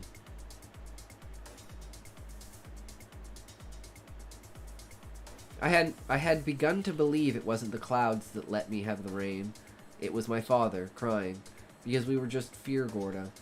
Domesticated harbingers of famine, allowed to live amongst phoenixes and phantoms that will always shine brighter and boom louder. But each time I stood in self-pity, a laughter arose in me as a flame would snicker at a sprinkle of water, in a failed attempt to put it out. As small as the fire was, it had the same effect on my body as the wildfire in a great forest. Though here, all the forest was an orchestra of pianos. Mother opened a window for me and left the room. A cold breeze forced the door closed, and above me was a chandelier that I barely noticed until the breeze had it sung to and fro. There, I saw a candle rise from melted wax and burn again. Only the undead could manage this, and, from such a high place, I assumed it was a banshee. The fade in was sudden, like a stricken match. A new victim with the fire appeared before me. Where her flesh had not burned, you could see what was once fair, caramel skin, and eyes still open, pink as Sakura's. But now, the flames twisted her song into a screech. She would always be in terrible agony. I was afraid. I imagined the pain this burnt banshee went through. I imagined such a fate for myself. I can post a pic in the Discord. Sure, I'm a big dog fan. Nice. Yeah, feel free. You can pretty much post it anywhere, but probably in the general chat would make most sense. Don't be like Valium and post your pictures in the story sections. This banshee was a reflection of what fire killed her. a figure that scorched my innards through my corneas. I took slow steps back. You're afraid of me. You should be more afraid of your mother. Why do you think your arm is missing? How could you be so capable in restoring your flesh? Her voice was like a furnace that roared through steel and rust. I was not sure if I could trust her, but that desire to sing left me wondering, who kept me from reviving? Wait, so would this be dark fantasy? Yes, Callie, this would be dark fantasy. You're afraid of me. You should be, wait. I thought of the flames as serving no queen, but here was their ruler, and here she was explaining what my own mother truly feels. It saddened me to know I couldn't read a member of my own family. After years of being with her, I couldn't tell exactly how she felt about me just by looking at her. I thought I knew my mother. When anger filled me, the world spun. Her neck twisted. She gargled air. I rushed out as the flames grew larger and chased me down. Certain pianos around me were safe from the fire. The flames would not burn the inert, yet a few of them took on the flames. They'd burn the living and the half-living, as it's often that death eats at what it loves. Along with that warmth, I smelled burnt meat. I caught up to my mother as the banshee stood there twisting. I imagined Osric would give your family a defense against the undead girl, but never one so effective. Mother stood there in a hopeless glare into winter May.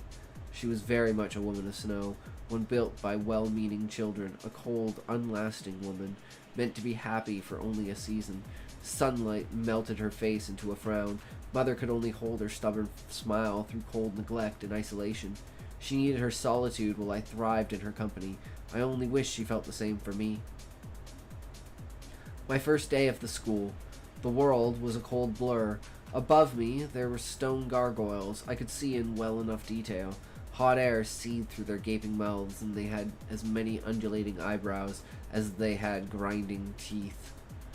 I half expected them to lunge at me with eyes that pinned me down.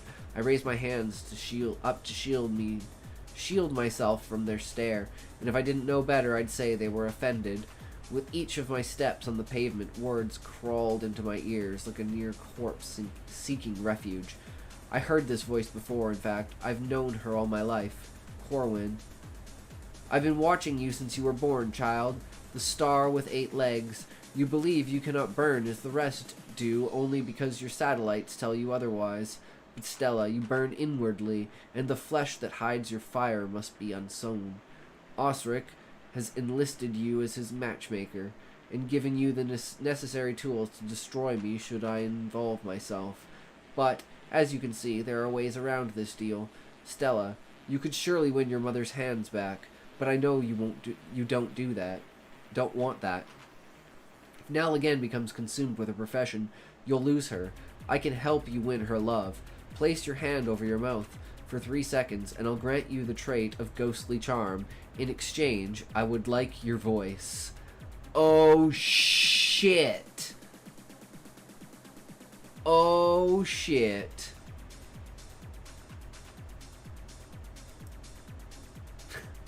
I love it, Callie. It's perfect. I love how you're taking each chapter to set each character up. It's like, oh my fucking god. This is beautiful.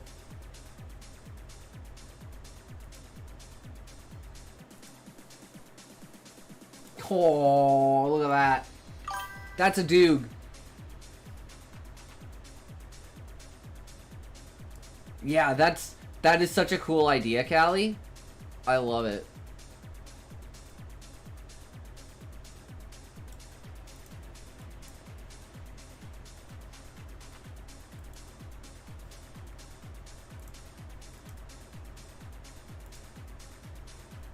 Okay, let's set this up.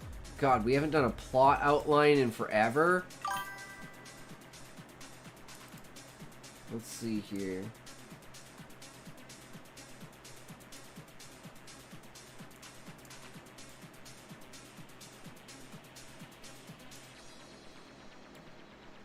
That's my Yorkie Willow. Nice. Looks like a cartoon. That's ridiculous. So cute. True. Gawain is also technically a phantom Robin Hood for Belfry. Nice.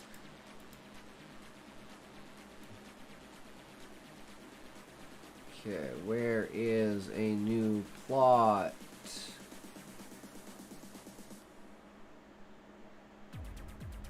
Here we go. Spicy idol backstage.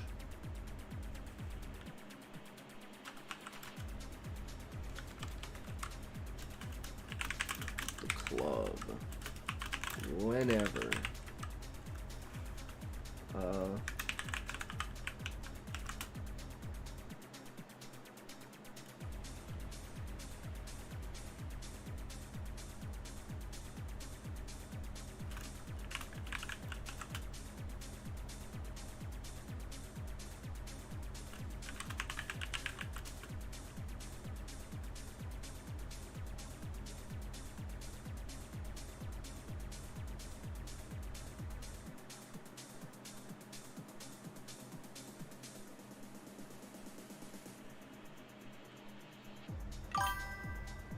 Going for the early 00's electro vibes today. Yo.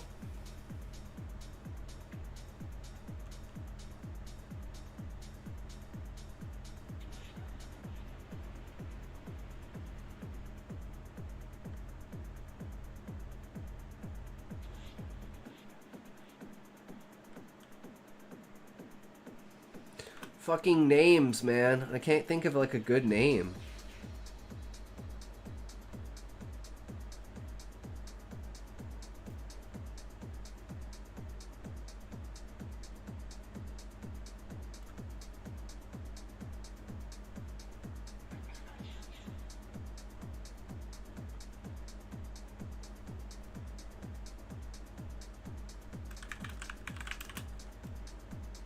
Timothy.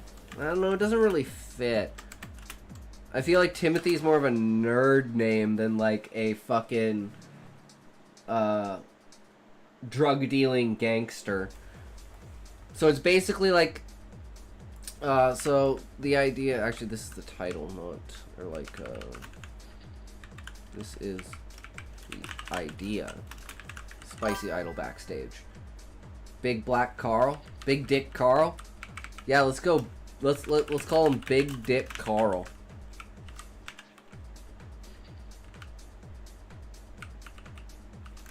And he's Papa Hector.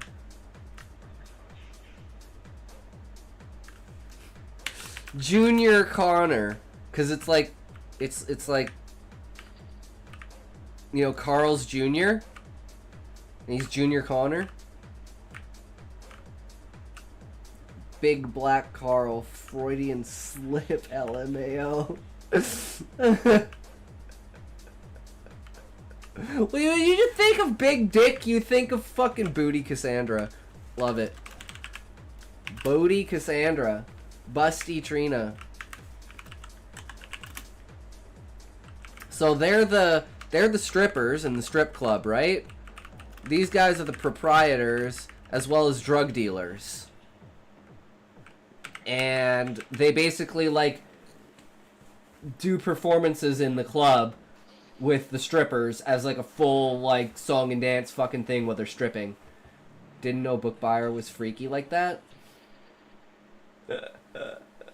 Greg the Slag, with a slag being a maintenance worker dealing with sewage.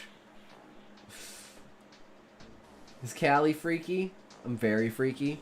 Well, you gotta think, Sean, they're in this stream, which says something. If not something, it says something else. You know? Okay, so, plot. Drug dealers own a bar where their strippers sing and dance. After they close, they all go backstage, do drugs, and fuck.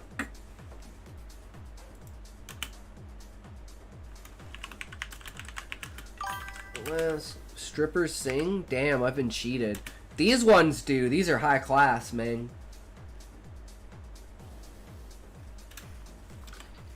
And it's like you can pay enough money to get backstage, and if you get backstage, you get to fuck the bitches. But the bitches only let who they want backstage, so you better be good to the bitches. Just thinking of cryogen with my idea, having him warned about Greg the Slag. Oh! Well. I mean, it's not bad.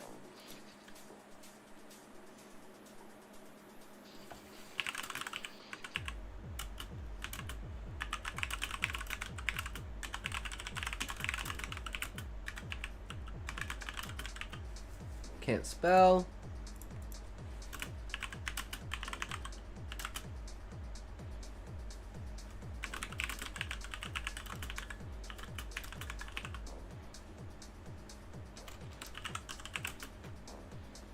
I don't know how to say this.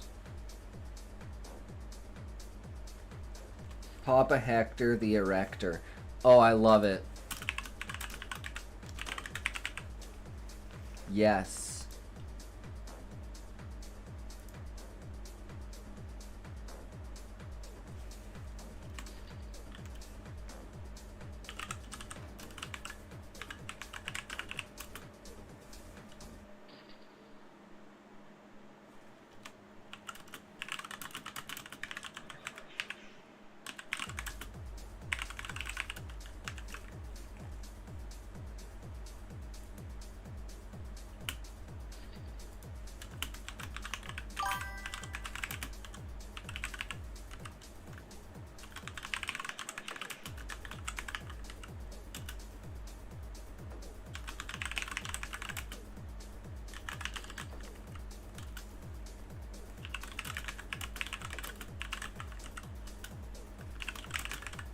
I mean, what?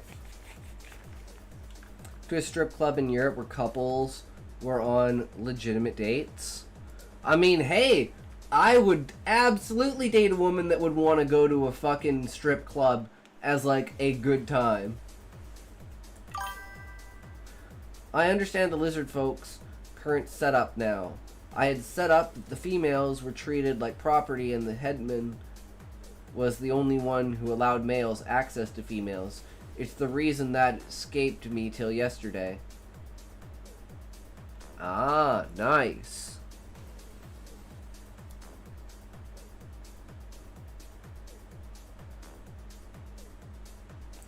So, to sing a song. Conflict.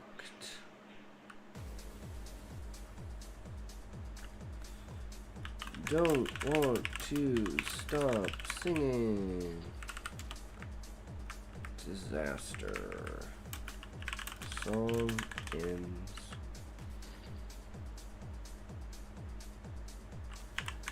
Encore.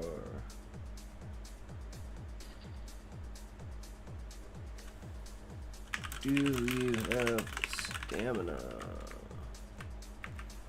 No, save it for the bedroom. Hell yeah.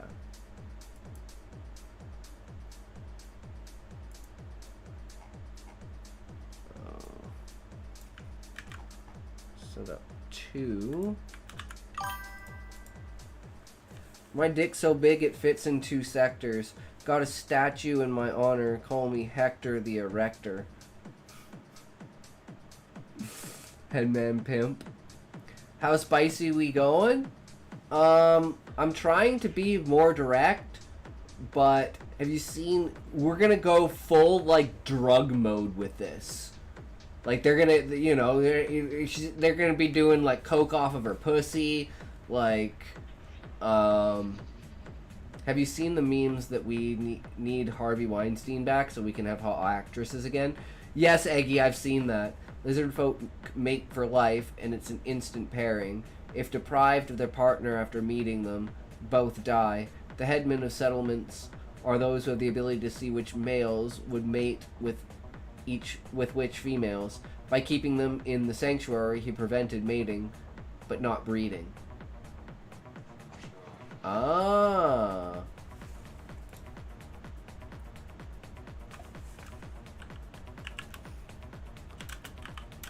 Do some drugs. Conflict.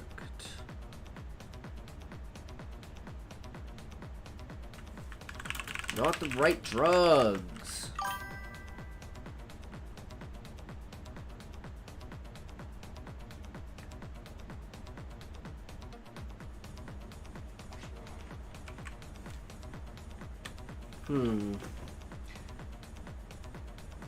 Is this Hatsune Spice or OC? This is an original character. It's just two random fucking strippers in a drug dealer's bar. Strip club. What should the conflict be?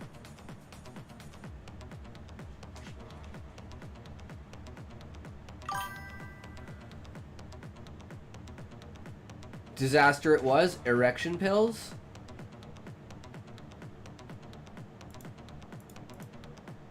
Oh. Who fucks Cassandra first?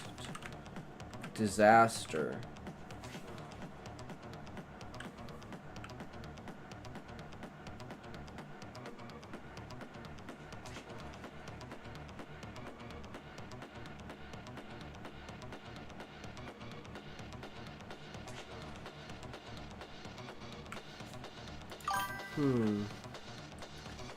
This is so weird. Welcome to the stream, book buyer.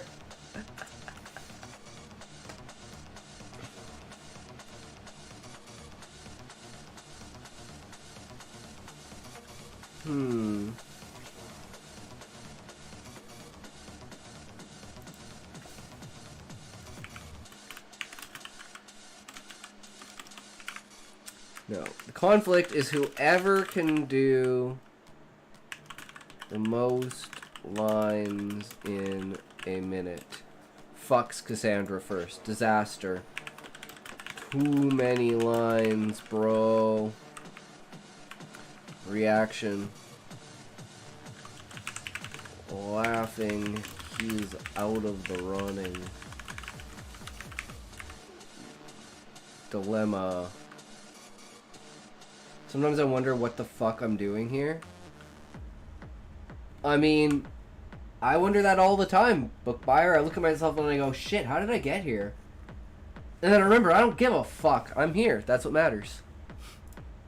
How I got here does not matter. The only fact matters, I am here. Right, Chameleon?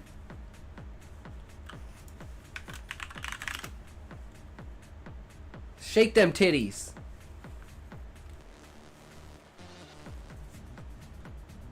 I love that you're here.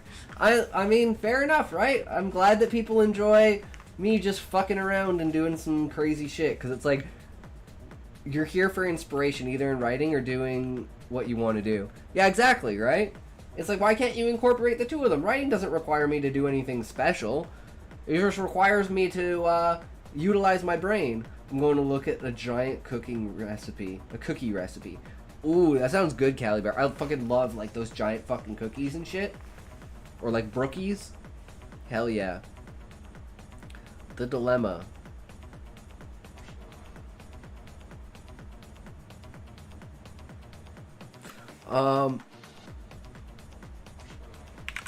Guy claps on the table. So the drugs are fucked. Decision. Move to the next room.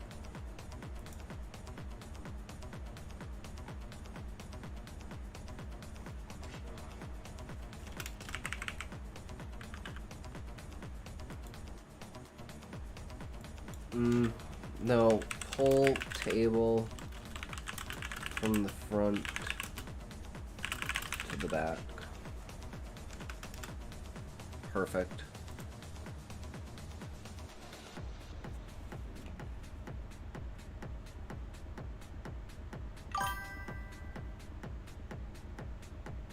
No, actually, no.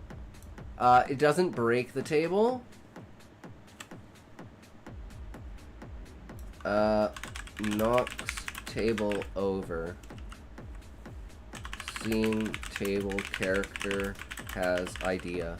I mean, I wasn't gonna make it into a bondage thing, but it kind of just, like, you knock the table over, and you're like, oh, hey, look at that, an apparatus. What do you know? We've also got a pole, most likely, right? And some kind of mini stage, I'm assuming? Like, we're in the back room, like, backstage, right? So, you've got, like, all the practice stuff there and everything like that. I hate mint so much. Toothpaste flavor? I'm not sure about that. Are you sure it's your brain you're using? Take a walk on the wild side. But I'm nervous. It's my first time. Chocolate chip oatmeal cookies are yum. My mom's recipe is the best. It's essentially the oatmeal raisin recipe, but replace the disgusting raisins with chocolate chips. Butterscotch chips work too. And so do mint chips. Toothpaste is similar to mint, not the other way around. Some toothpaste is just flavored mint, not all toothpaste. You can get flavorless toothpaste.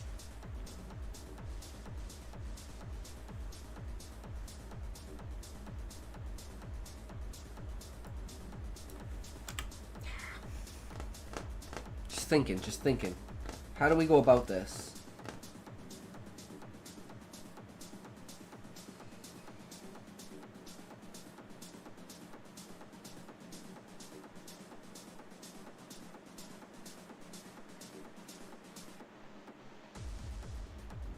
Oh, no, I'm dumb. This is super easy, right? Hey, guys, what happens when we don't have the table anymore? And we can't do the Coke on the table? We do the Coke on the person. Decision. Do Coke off person. Boom. Goal. Start at titties, go to pussy.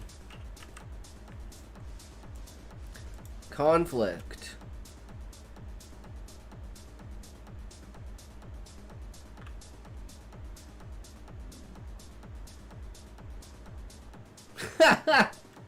I was gonna say, pussy too wet, need to use ass.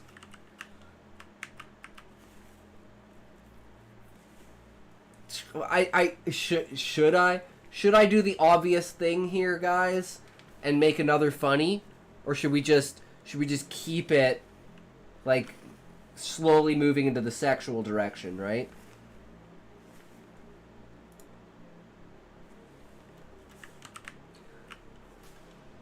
Oh, I know. Can't pass up that good puss, so gives it a go.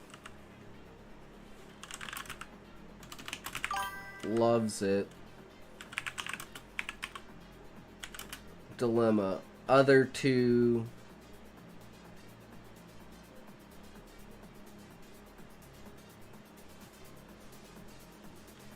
By the way, there is no warning of sexual themes on this live. Oh, you're right.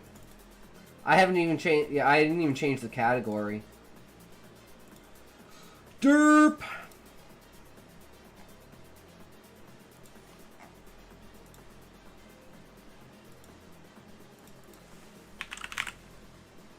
See, this is what I have you guys for, because I'm so, like, fixated on doing 12 things at once, I can't even do... This is normally what Valium Boy would do for me.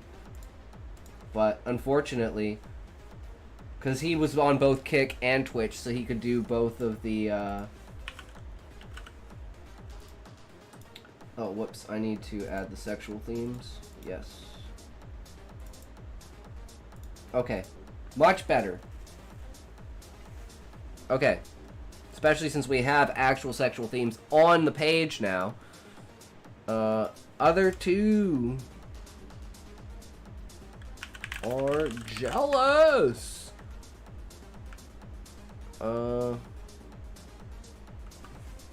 69 that Coke, bitch.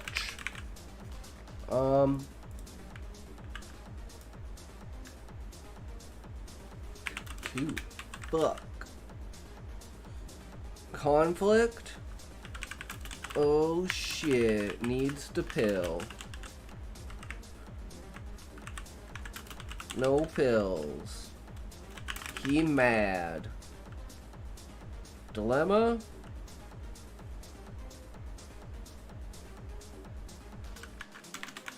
Not really, that's one less.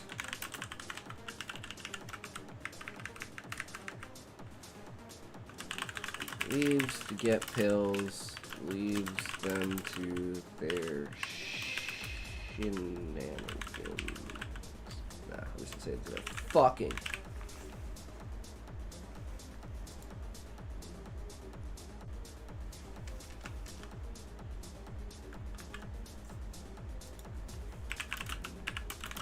Get it in, bro.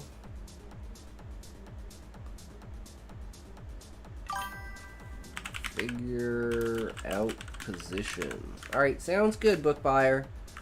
Disaster.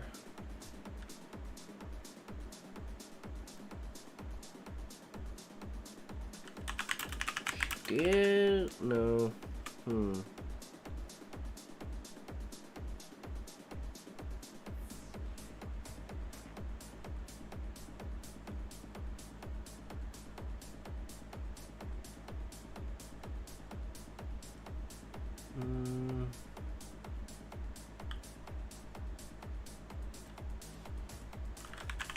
Needs more drugs.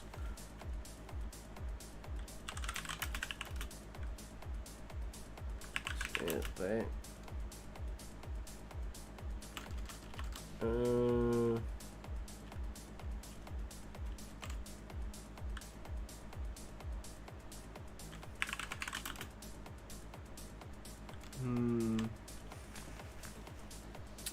Reaction.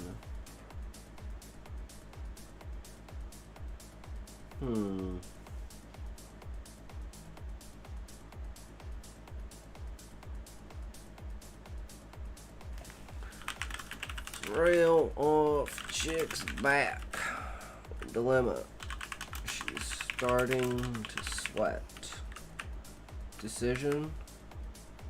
Fuck her harder.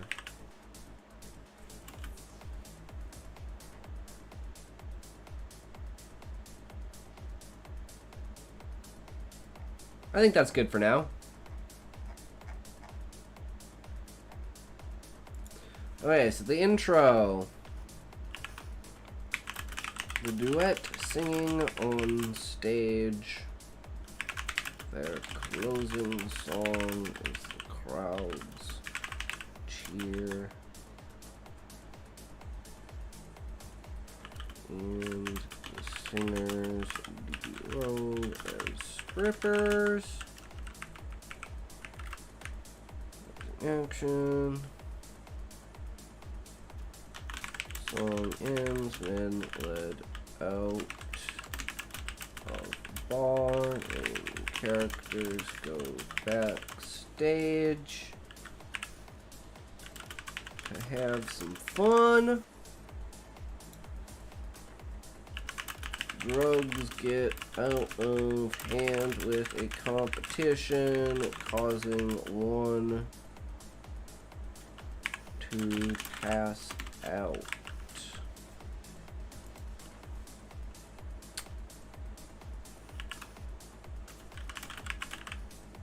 Others, I guess this is actually kind of still in here. Others do. Bookie is gone for a cold shower. Eggy. We haven't even gotten into writing the story yet.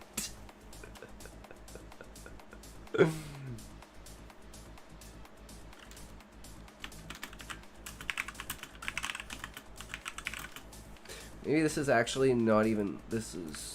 Let's just move this. And we're just gonna say like what they're doing, right?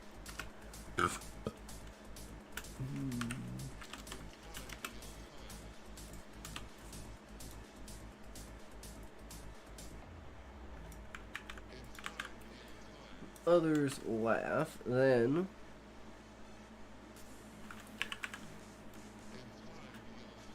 they are now even 2 and 2 couples split sides of the room, doing drugs off each other. Shit. Get the fucking on as one guy. Leave. Conclusion. Say 2 girls on 1 guy. Now they going hard on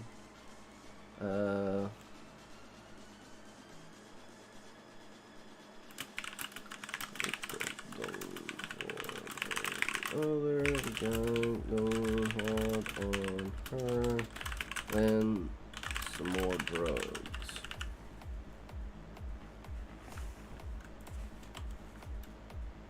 What a night.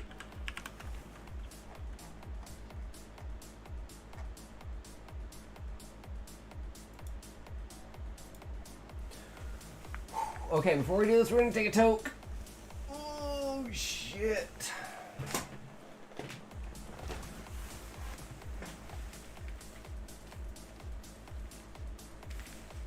Okay. Every time I move my head, I feel like this thing is gonna fall off. Like the headset's gonna fall off my head, and my it's gonna pull the whole wig off of my head. Ah, shit! I'm an idiot. I haven't ground any more weed. I gotta grind more weed. Fuck me.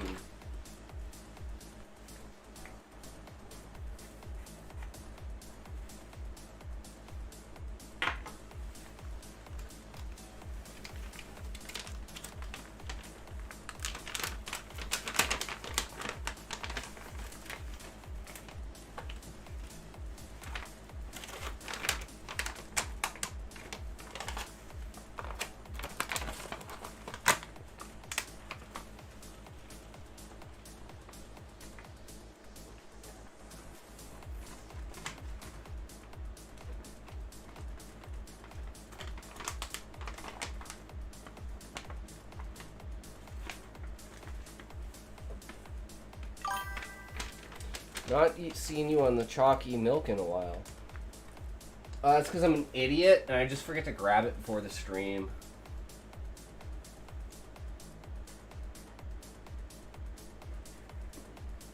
I'm just trying to do too many things at once. It's unfortunate. Can't win them all, though. Hatsune fit looks wipeable.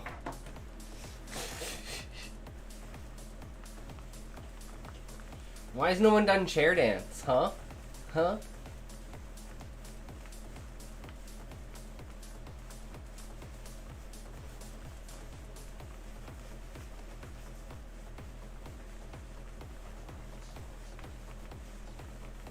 We can't redeem it on Twitch.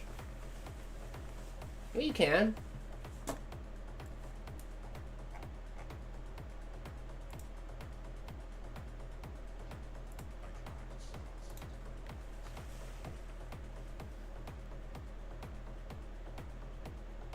Wait, what?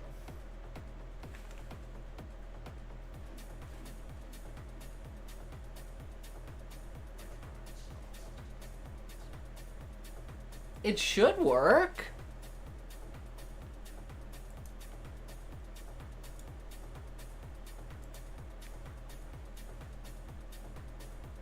Okay, I guess it's broken. It should work, though. That's good. Okay, good to know that it's broken. I'll have to figure something out with that and figure out why it's broken. Yeah, I didn't know that. Because the overlay for Botrix should work. Because if you do it here, if you go shop...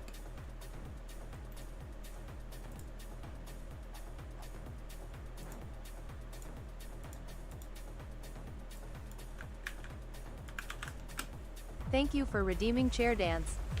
Itox will now dance for you. Please fully enjoy this immersive experience.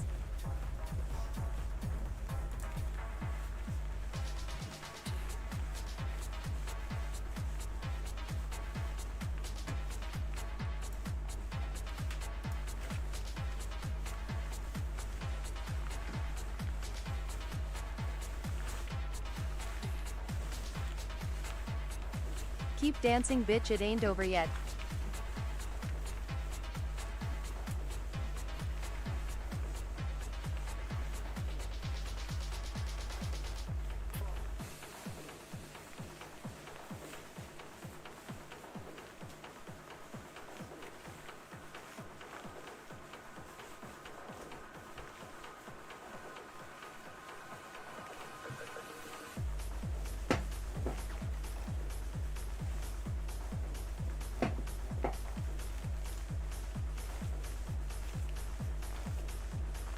You did good, you can rest now, babe. Worth it.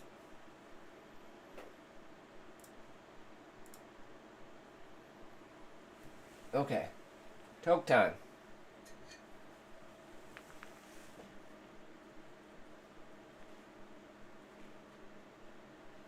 And I'm just gonna blurt this story the fuck out.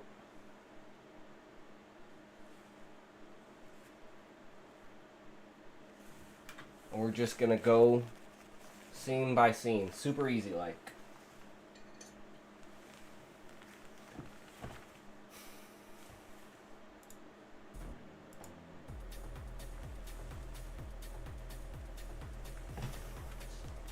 Now, I'm worried my hair's gonna fall off with this.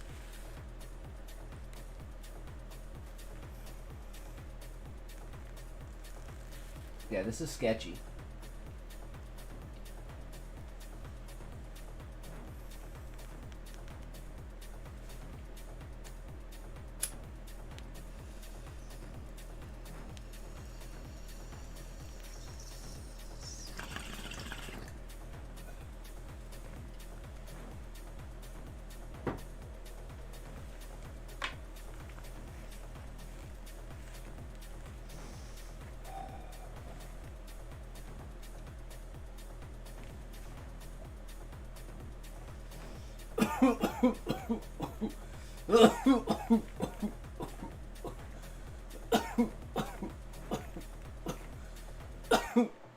Get all kinds of allergies to this outfit after stream. You know me, Eggy. It's that time of the month. I'm allowed to come, so it's gonna be interesting.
Hmm.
I have no idea to fucking spell.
Bro is looking cute today. Smokey, welcome, welcome. It's a Hatsune Miku day! Yeah, man. We're writing the spicy with the Hatsune. How are you, Smokey? It's a good time today.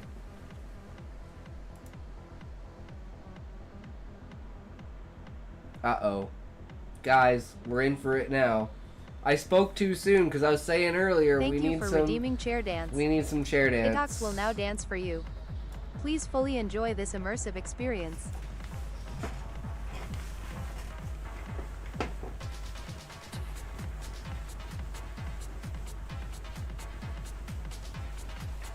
Oh god, I'm knocking my head off.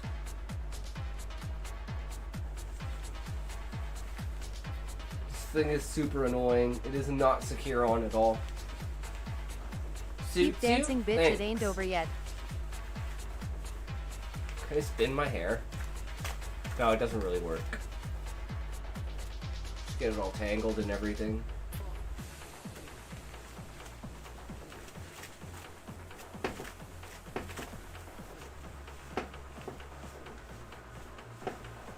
First time you've seen me girly? Really, Smokey? First time you've been to a makeup stream? That's a lie.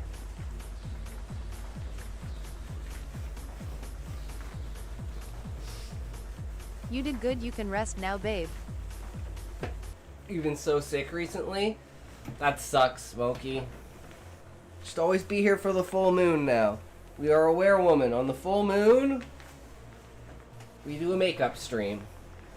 Guess it depends on where you are in the world, but, you know, my full moon.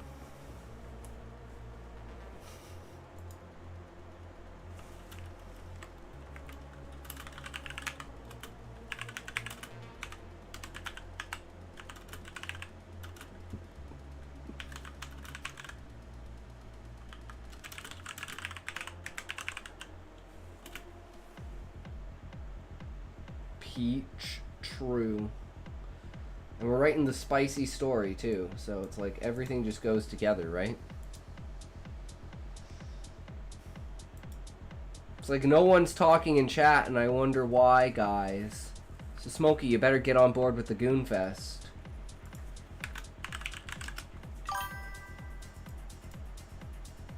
No, they're gooning.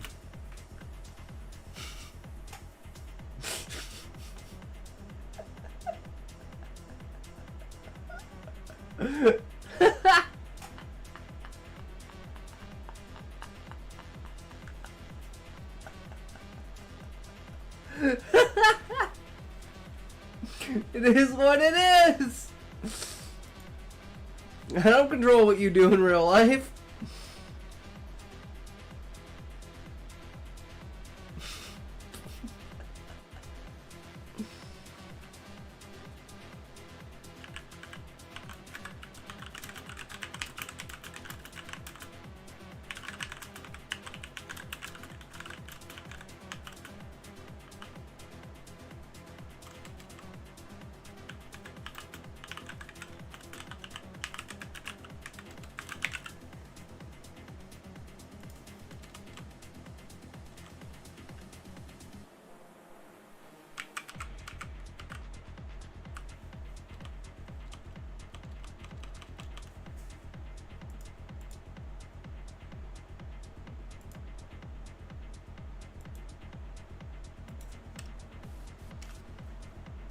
You are turning these men gay talks.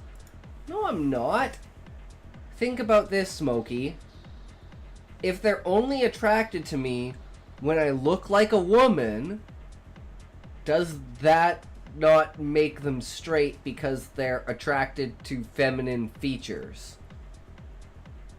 So, in fact, by them being attracted to me, they're actually straight. Pretty sure that's how it works.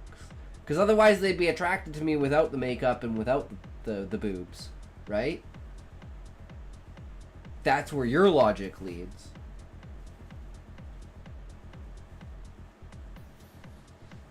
But I think I go from like a 4 to a 6 with this. I think that's a pretty decent jump.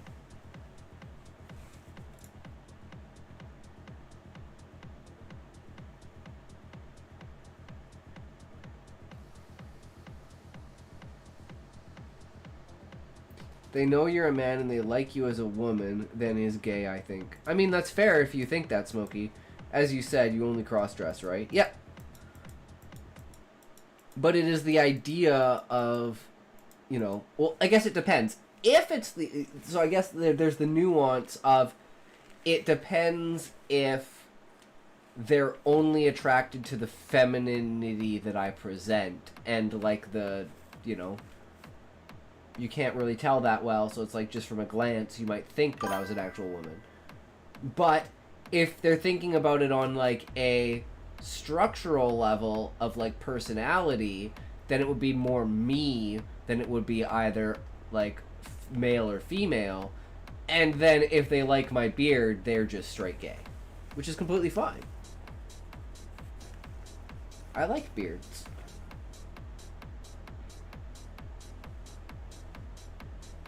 I was just saying you look good as a woman. I've been told that a lot.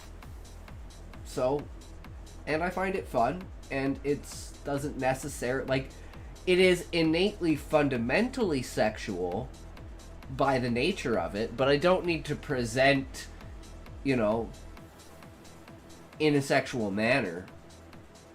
Now bend over and show me the darkness. Hey man, I lost my earpiece earlier, so I was already on my knees on this stream.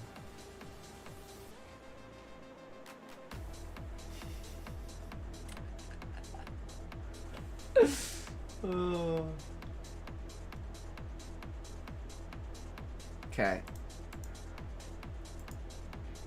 Or did you drop it on purpose?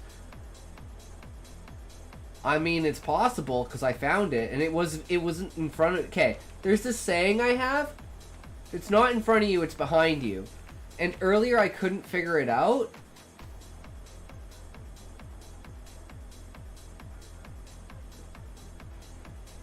I can see your bits bounce.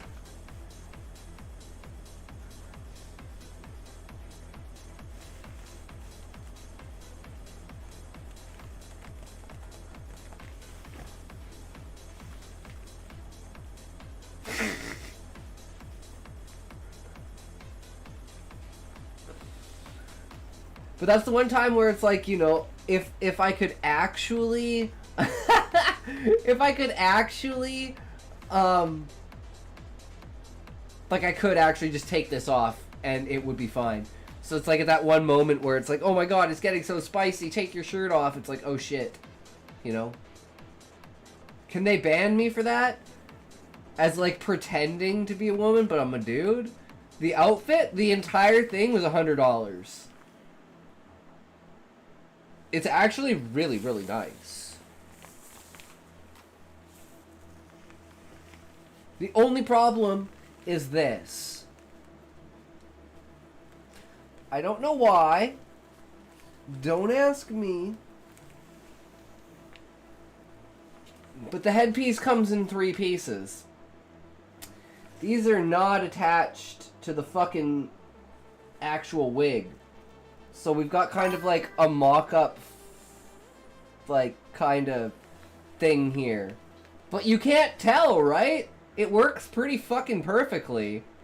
And the problem was getting them, like, even and everything, and this kind of solves that problem. So, I thought that was... Plus, I can, like, take it off if I'm, like, walking around and shit. So it's actually kind of convenient.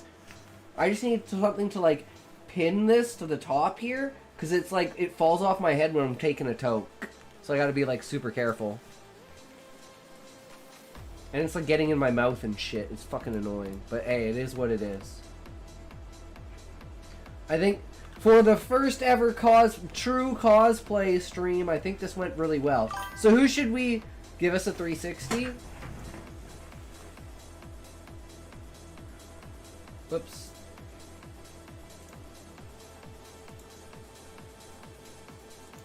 Why aren't... Where are you? There it is.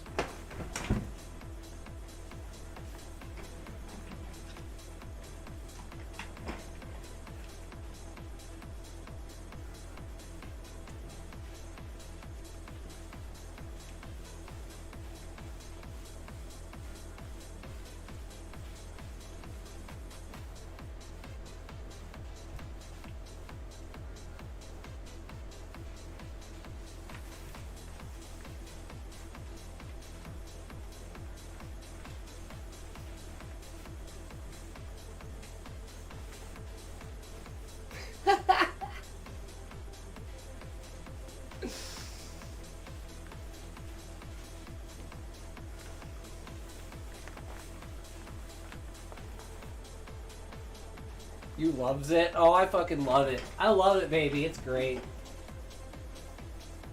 Flaunt what you got, babe. That's what it's all about. Flaunt what you got, girl. Because you won't have it forever. I'm 33 and I look like this. Almost 34. So, you know, I got another 10 years. Mr. Meeseeks is jealous he's not getting used today. It is what it is. Can't win them all, right?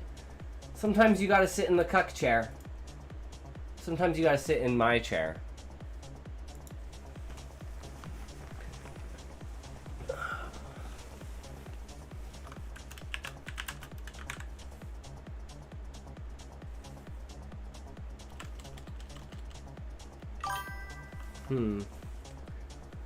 Toke time. Oh. Okay, this is gonna be a struggle. Let's try it.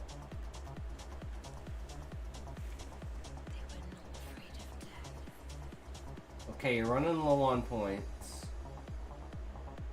You can do like 4 or 5 more things by the end of the stream. It's okay. Okay.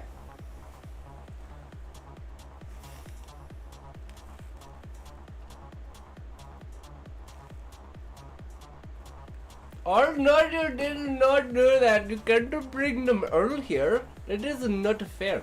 If you do them all at the same time, what am I supposed to do? I am stuck here. I can't even take that dog because you want me to do the brown. And then it's like, oh no, I must hold on to my hand. And then we go from here. It is not a good time. I'm eating my own hair. Oh You are no. in for it now, sweetheart. Oh, for Take fuck's those sake, sexy how do you glasses just, off like a how good do you girl. ever You know don't that I need to do see such what a thing? happens Oh next. no, it is not what it is going to be, trust me. Somebody gonna get hurt real bad.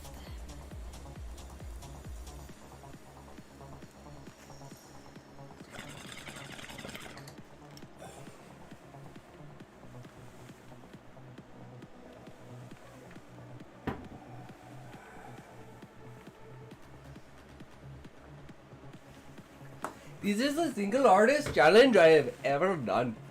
I cannot imagine. Somebody gonna get hurt real bad. Somebody gonna get hurt real bad. I think you know him.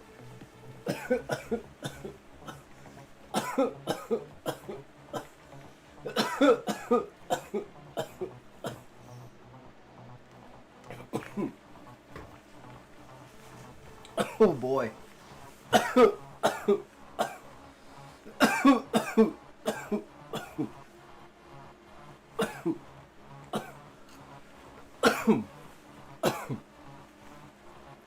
Okay. Okay, here we go. It is a no good. You reread chapter 6. Okay. That works very much. Yes, go. Yes, it is a very good yes. So now they must take their clothes off as they dance. So as they dance around the poles.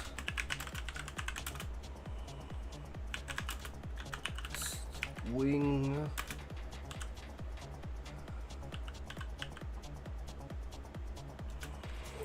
I was just saying no tomorrow because you know how it is, right? You know how it is. Oh no, I broke the cord. What did I do? I broke the cord. Oh no, guys, I broke the cord. It is not good. I am very sorry. I know it is not how it works. But please, sir, understand that do not redeem. Redeem is not what you want to do in this situation, okay? You need to get your credit card and your social insurance number. Okay, good sir? Yes, those are very important. So what you must do is give me those 9 numbers. I'm getting 2 puppies in 11 days. 2 pointer puppies. You need puppies? We will sell you puppies. Just do not click the redeem, good sir. That is all we must ask of you. You must not redeem. Do not redeem.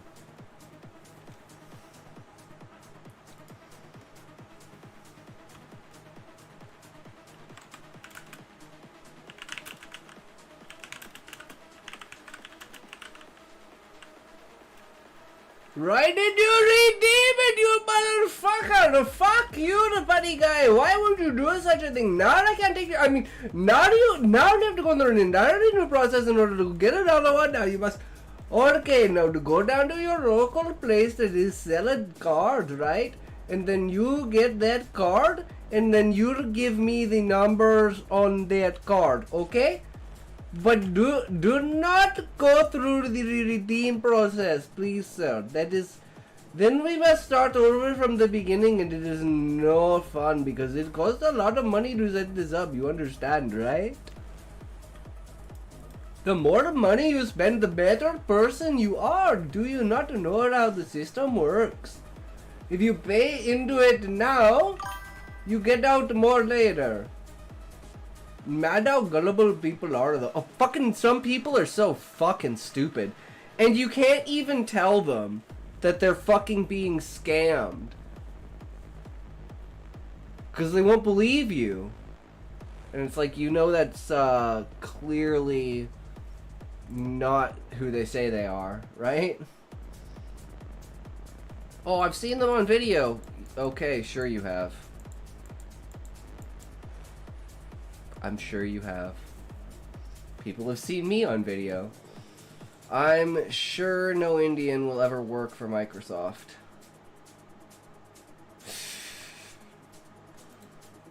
It's panic. People panic. You put desperation and panic and fear into people. Smokey returns. It's very true, Eggy. He does return.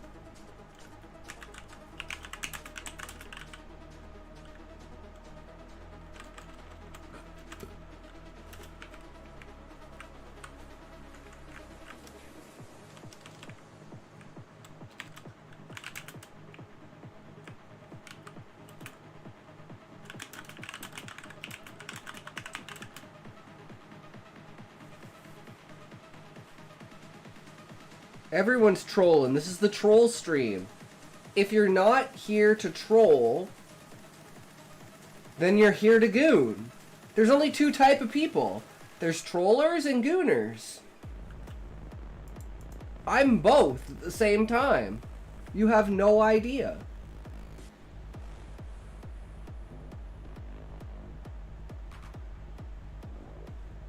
It's very important to keep that in mind. But no matter which one you are, you're welcome.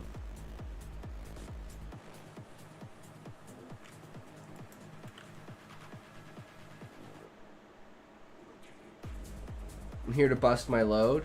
All over my face, Eggy. I mean Smokey, sorry. Freudian slip there. I mean Smokey. Oops. Oops.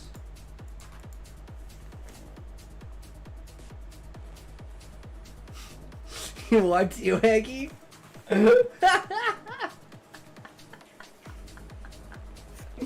It's a good time.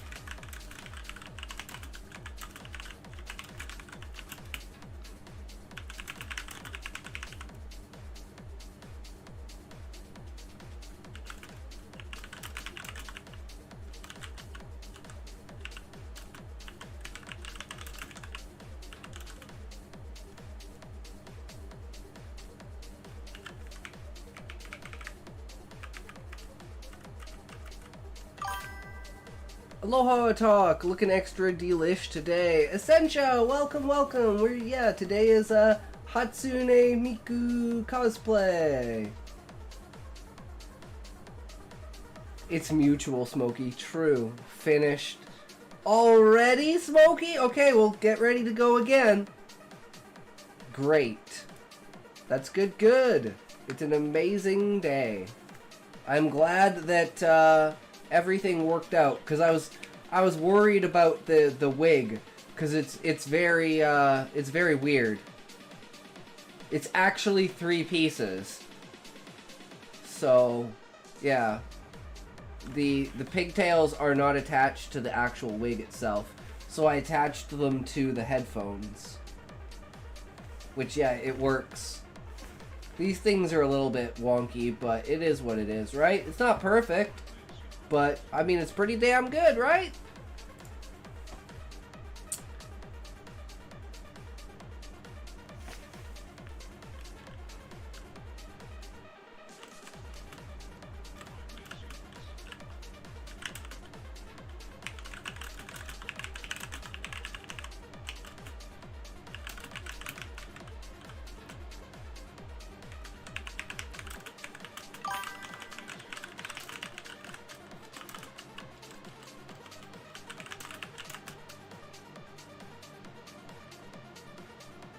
Senpai Essentia, uwu, true Eggy. Bro dressed like a baddie, and I'm scared at how hard I'm simping. Do you feel a different vibe flowing through you when you dress up? Like, kind of? I don't know. I do try to be more feminine, but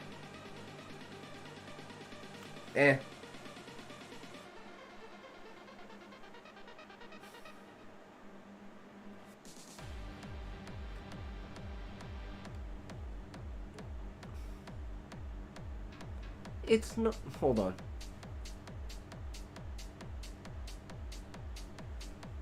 I hate it. I can't do it when I'm put on pressure. It's like if I start out, I can do it, but I can't if I, like somehow there's pressure on me.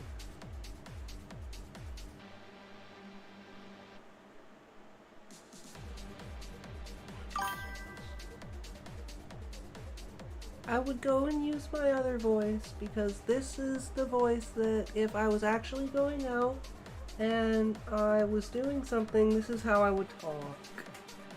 That's how inspiration and muse feels. When you just dip yourself into it and embrace everything that's around you, creating and encompassing and encircling all of the great things there are.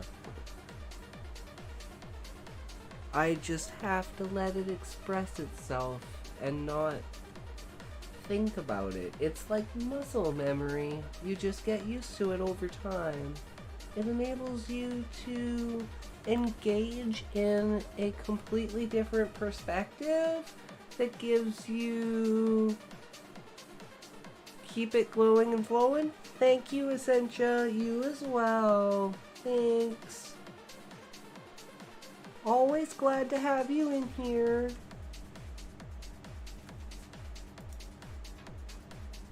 It does strain my voice a little bit, and it's like I haven't talked like this in a while, but it's like, if I can build myself up throughout the entire day of doing this and then go out during the night, and basically people think that this is just my normal voice. And then this comes out and I'm like, oh shit, I drank too much. And they're like, what? Same always, love vibing with you. Yeah, it's a good time, Essentia.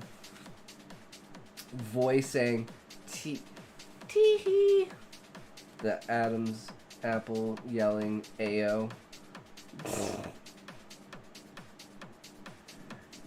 Yeah, it's not exactly perfect. And then you fuck with the pitch and it's like, it's just gone. And it's like, damn it. There's a fucking beautiful fine line when you can find it and if you can stay on it. But it's like, it's difficult to hold up with. That's for sure. Especially if unpracticed. But I like the contrast more. And you know, I get called ma'am on the phone all of the time. So there has to be at least the slightest element of femininity to my voice.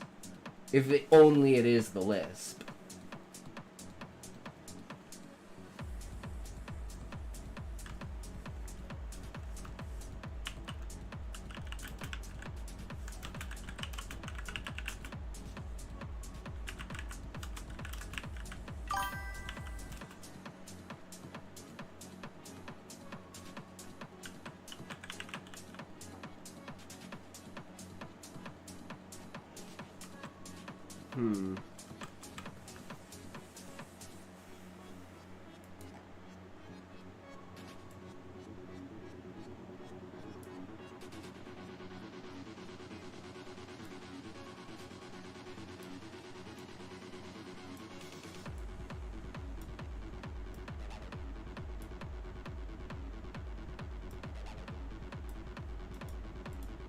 So we got to introduce the rest of the characters.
Ranking is gone again. Twitch being twitchy at its best.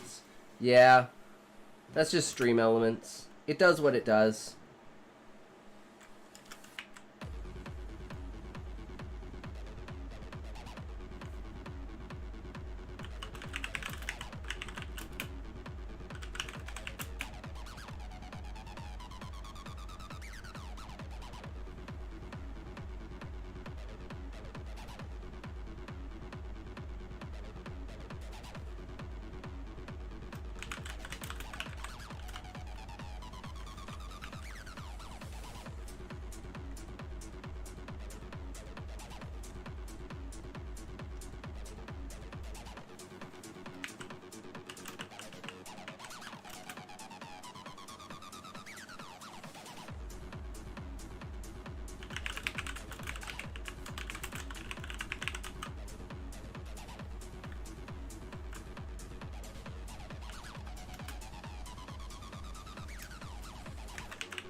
Are you okay, Talk? You seem a little sad today. What? Really, Eggy? You think so? Why do you say that?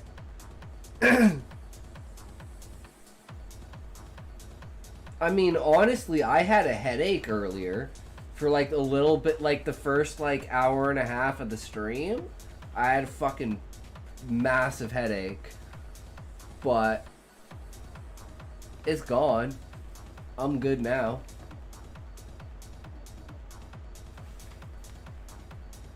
So maybe you're catching the end of that.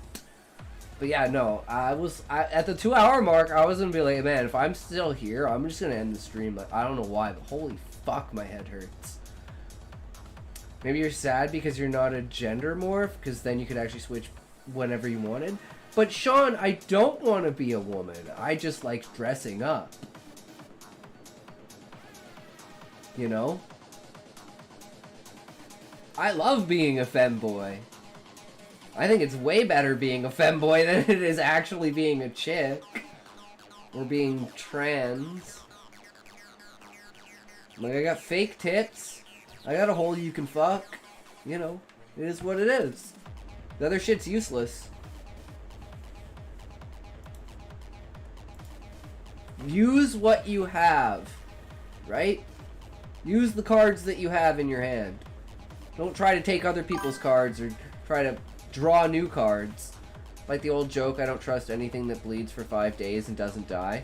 Eggy Mayo, true. True. There's so many things I would not want to have to deal with. I get all of the good with none of the bad as being a crossdresser.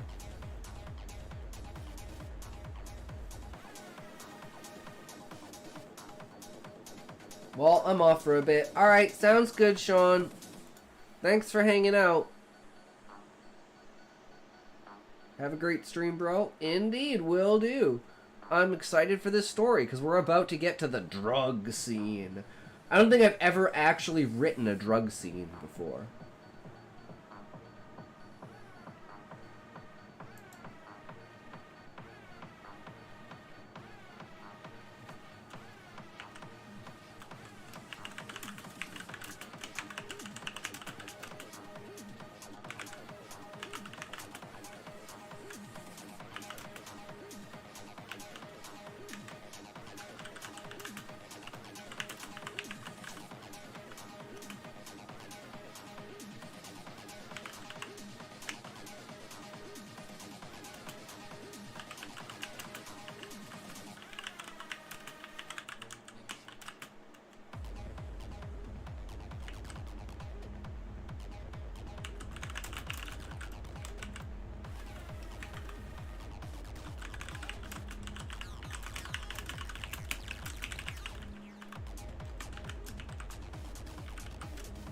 No, we gotta do the classic, show me what you got!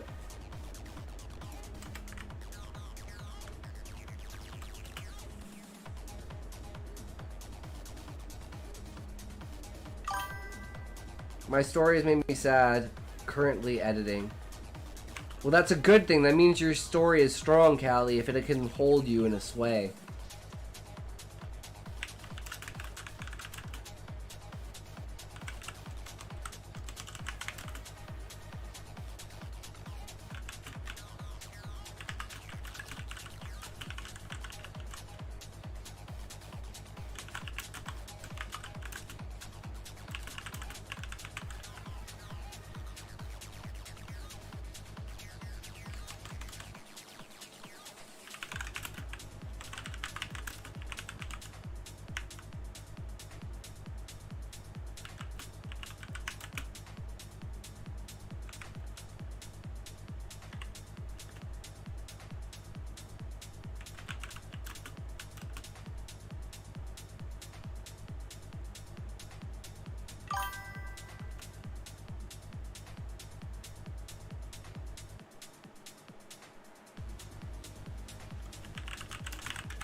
This shit is actually starting to hurt my ears.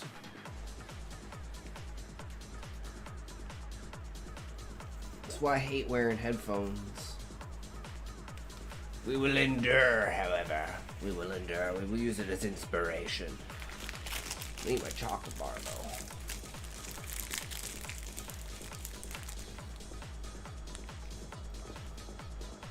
Need some energies.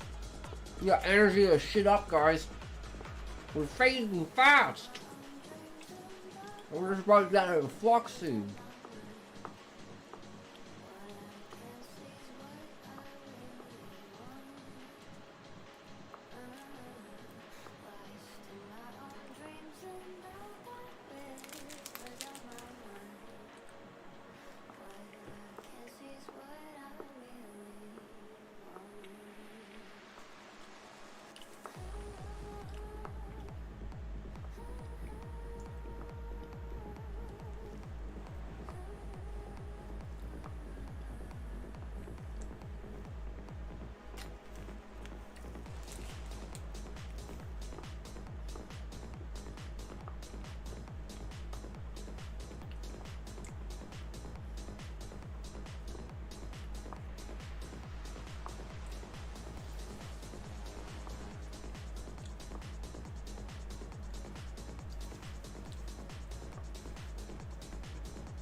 Jesus, I'm fucking bad, guys. This is terrible. Whew.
It's like chewing is literally knocking it off of my face.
Hmm.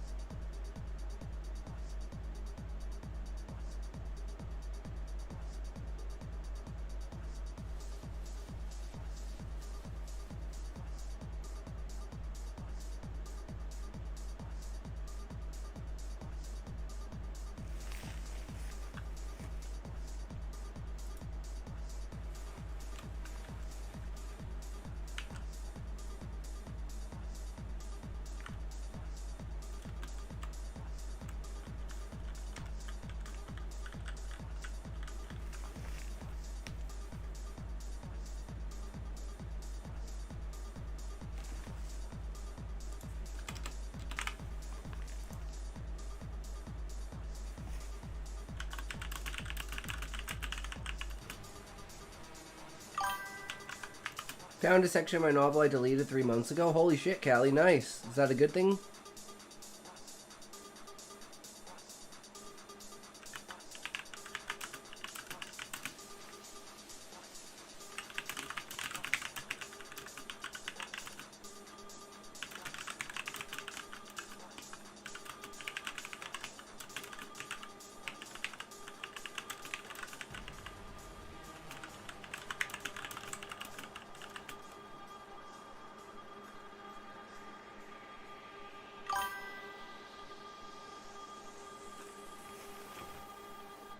I can use it for Belfry when he becomes Gawain's dad.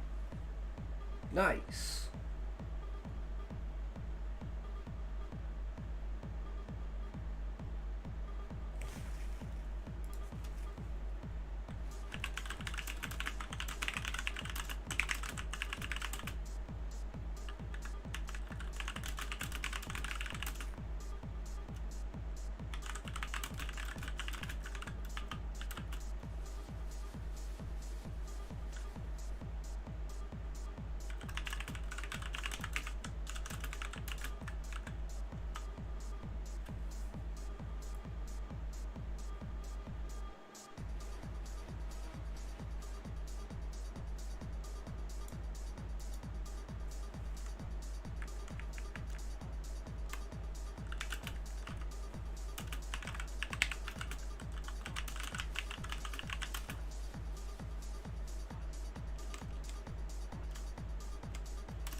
You know, I like twists and stuff, so I kind of want to add this, like, somehow she killed or she did whatever to Junior Connor.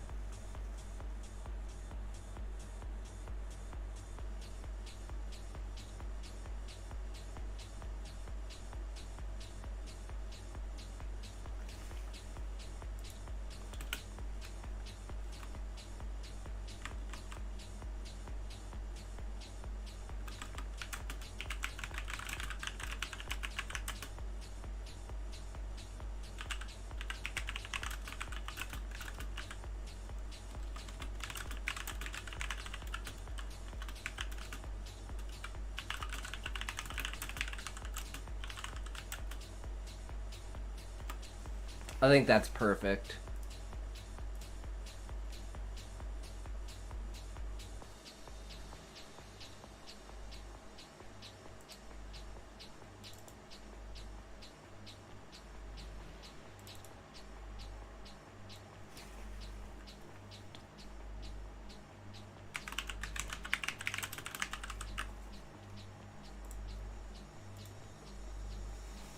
Oh. What do you guys think? Does that last line, like, does this last line kind of like make you question? Because it should.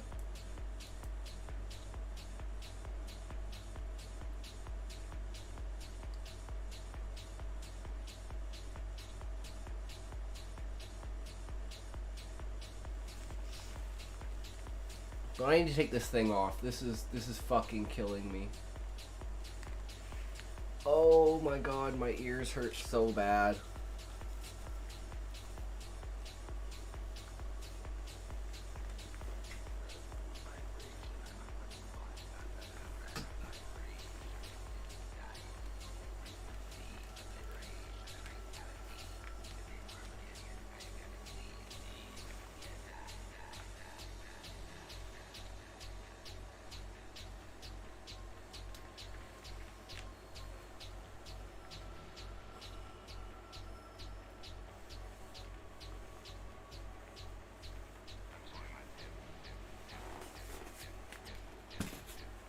That's so much better, holy shit.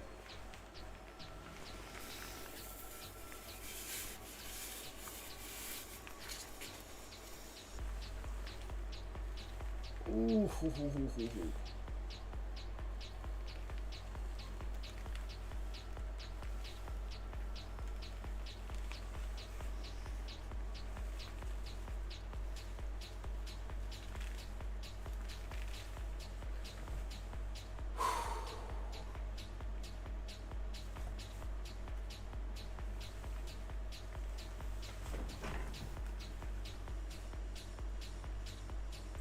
We tried. We tried to go the whole way, but you know. I think between the headache and my fucking ears, this has just been a disaster.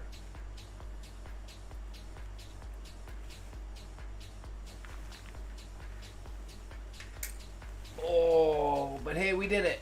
That's what matters. We fucking did it, boys. It's not a disaster, it's just been more chill. No, I mean for like how I feel. Like this is the first stream where I'm like, oh my god.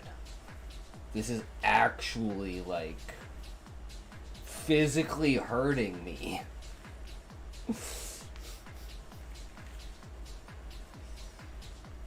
No, it was just like my ears hurt, I had a headache, like,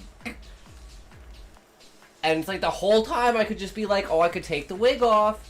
You know, I could figure out a different way to put this thing on, but no, I'm not gonna be a bitch. I'm gonna suffer through it. I'm gonna write the story.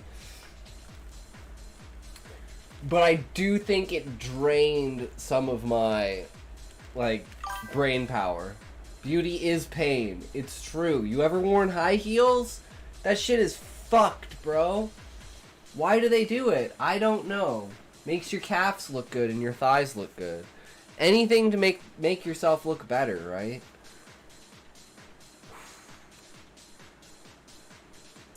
Okay. So we're gonna have a toke. We're gonna read the story.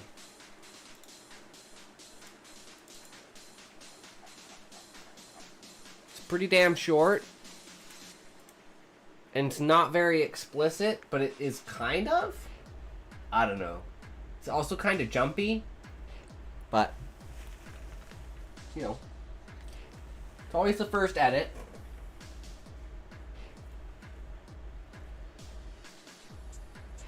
Yeah, you'll find this on my Tinder, no, Kindle, so not Tinder, Kindle Reader, in its perfected form in like 2 years, when I put all my smut up there. As like a short story of just a bunch of short stories of smut. It'll be a good time.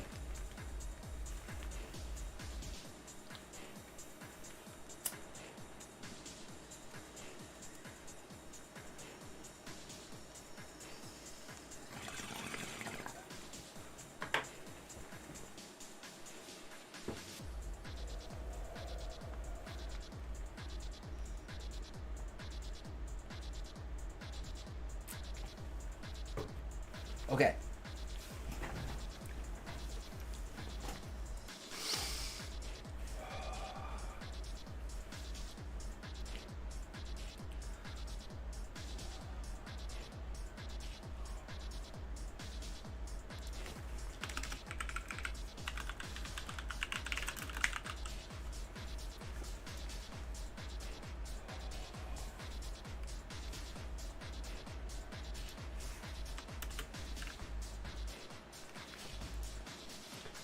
Backstage idol. The voice resonated against the black bare walls of the nearly packed club. Last song of the night, folks, so live it up while you can. Busty Trina and Booty Cassandra will set your swimmers straight. The announcement ringing over the bass. The curtain across the stage was drawn, revealing two figures standing in shadow, their silhouettes a sign of lust. The music began quick, the change of tracks masked by the snap of the main spotlights clicking on, revealing the two women. Cassandra on the right, with her toned and fit plump ass bouncing as she strutted in circles, holding onto the pole, a tight white crop top with holes torn across it, covering barely what it needed. Her light blue shorts that made her ass hang out perfectly. Trina on the right on... Did I say both of them on the right? Well, that's already fucked. Trina on the left, her thighs and breasts bouncing as her exaggerated steps pressed hard against the stage. The fishnets with black knee-high boots, a thick heel meant for a single purpose. It threw the crowd into a frenzy. The music blared loudly as the two unreal figures on the stage danced and sang. The crowd wailed with anticipation and drunken haste. The cage across the front of the stage prevented the bastards from getting their prize. As they dance around the poles and swing like no tomorrow, removing their clothes as the song passed away.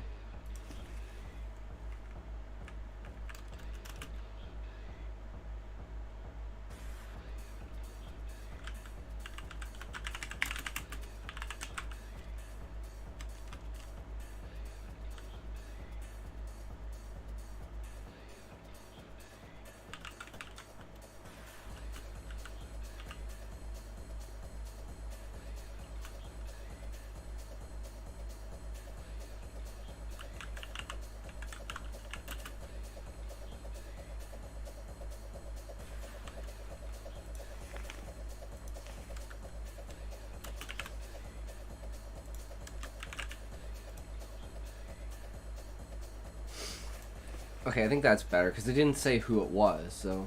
The focus, or the crowd wailed with anticipation and drunken haste. The cage across the front of the stage prevented the bastards from getting their prize. The focus of intensity, dancing around the poles and swinging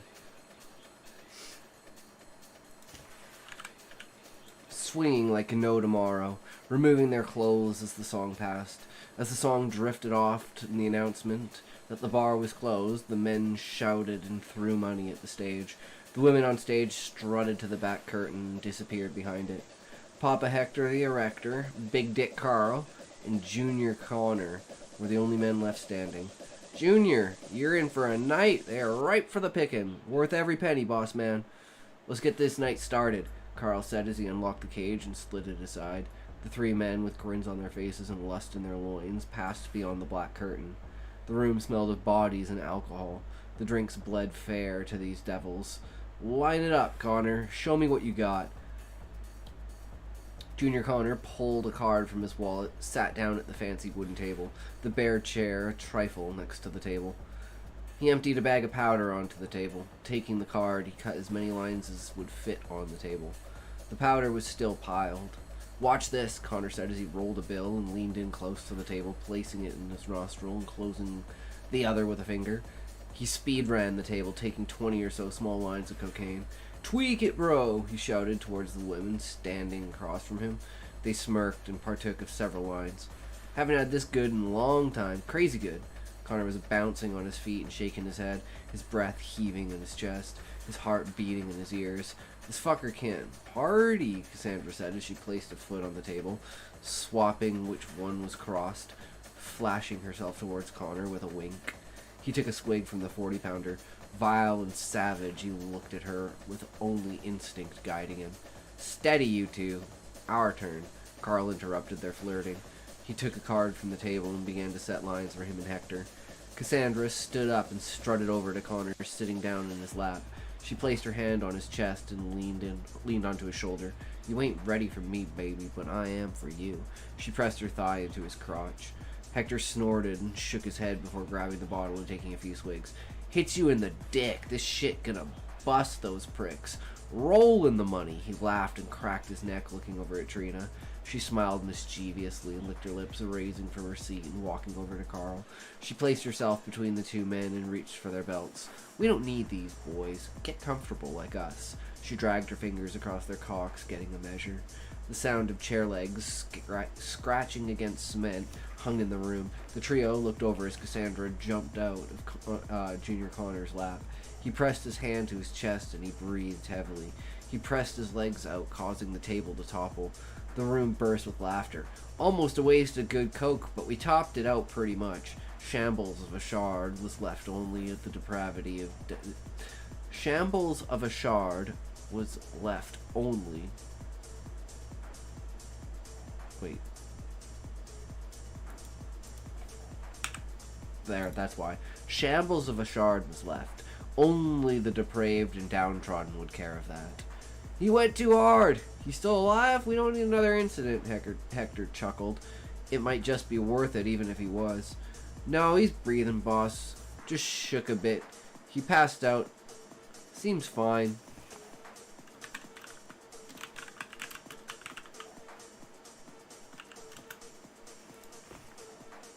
Remember the end? Do you guys remember the end of the story? So yeah, this scene was extremely important. Go hard or go home, am I right? Hector pulled out another bag and waved it in front of Cassandra. He gone now, so is our surface. Or he gone now, comma. So is our surface. I can think of another one, though. You want to provide, babe? She bent over and grabbed her ankles, pressing her ass directly up. He took the powder and spread it across her false prospect, sniffing in her luxurious scent. He slapped her ass multiple times and began to press his face into it harder. Cassandra curled her fingers and closed her eyes, enjoying the moment. Hector picked her up from the position and pressed her against the fallen table, using its backside to hold her in place as he undid his pants. He tore out his belt and folded it. Shake it for me, girl. Maybe I'll turn it red. Please, Daddy, teach me a lesson. I'm a dirty girl. I never learn. A grin crossed his face as he pressed himself into her. Her moans muffled by the table. It creaked as he rammed her into it. Trina had been on her knees this whole time, teasing Carl, preparing them for the adventure to come. She pressed it against the back of her throat, shaking her head, tongue out like a deviant. She stroked and sucked like a true hoe. The liquids leaking down her body. Carl smacked her cheek and thrust into her mouth, his hand gripping her hair, holding her. He released her, and she gasped for breath as a smile curled across her face. She swallowed and leaned back on her elbows, beckoning his advance. He buried his face in her wonder. The moist and warmth covered his tongue, slashing the aftertaste of his booze. His mind melted into instinct as he worked on her, their bodies entwined in the struggle, rolling over each other, fighting for it. The wild night continued on. They enjoyed each other's bodies, and the enhanced effects of the drugs kept them alert and active. The chase of the edge, but never letting go until the end was the game. Switch when close to give time for cooldown. Who can last the longest? The competition locked them in a dance of sex, lust, pride, and dominance. Trina felt it as soon as the sounds erupted from Hector's mouth. She pulled out and sank to her knees, opening her mouth. The spray crossed her face as she smiled, feeling it drip over her cheek. She licked her lips and gathered it up like a good girl. Carl finished on Cassandra's tits. She leaned back, breathing heavily, and slowly turned over to push herself up. She got to her feet and strode to the far side of the room where a counter was. She grabbed a cigarette from her purse and lit it. Taking a deep breath, she let the memories of the night slide, her pockets full, but mind empty, glancing over at the forgotten body in the corner. She had played her role well.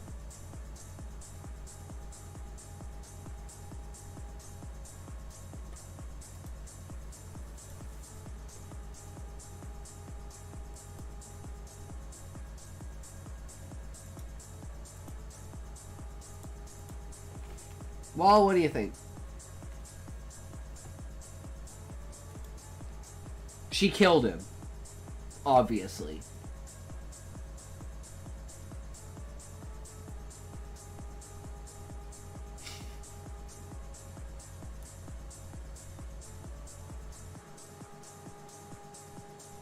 Oh no, do you know nothing to see here? He's totally fine. Don't worry about it. Let's go fuck.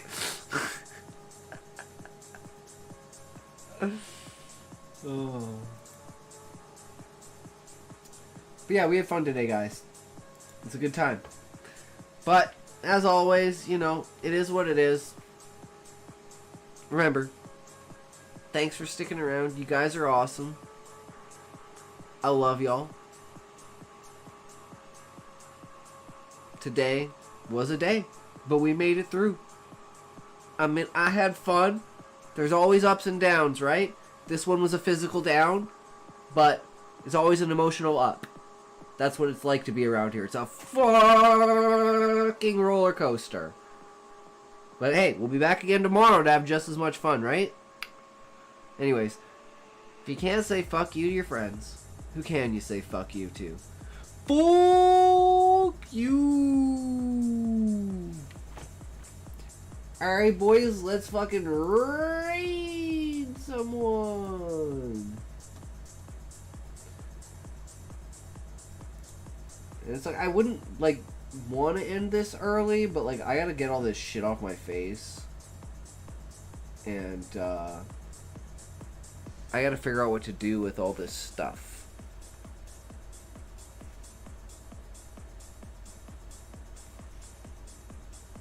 Like, I want to try and figure out a way that the thing doesn't actually fuck my ears. That would be nice. They need, like, actual padding on them. They're literally cardboard. Like, the headphones are just literally, like, or not cardboard, fucking, they're wood. They're literally just pieces of painted wood. So yeah, it kind of kills your fucking ears. Especially having these in too, right?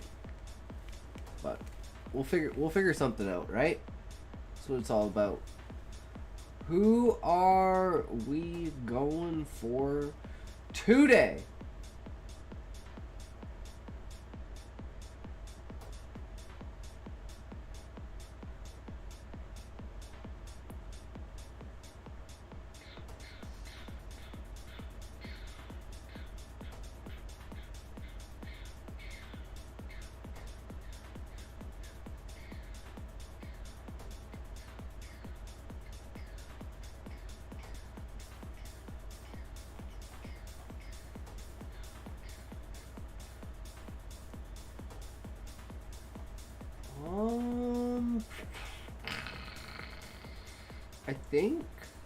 I think we go with this.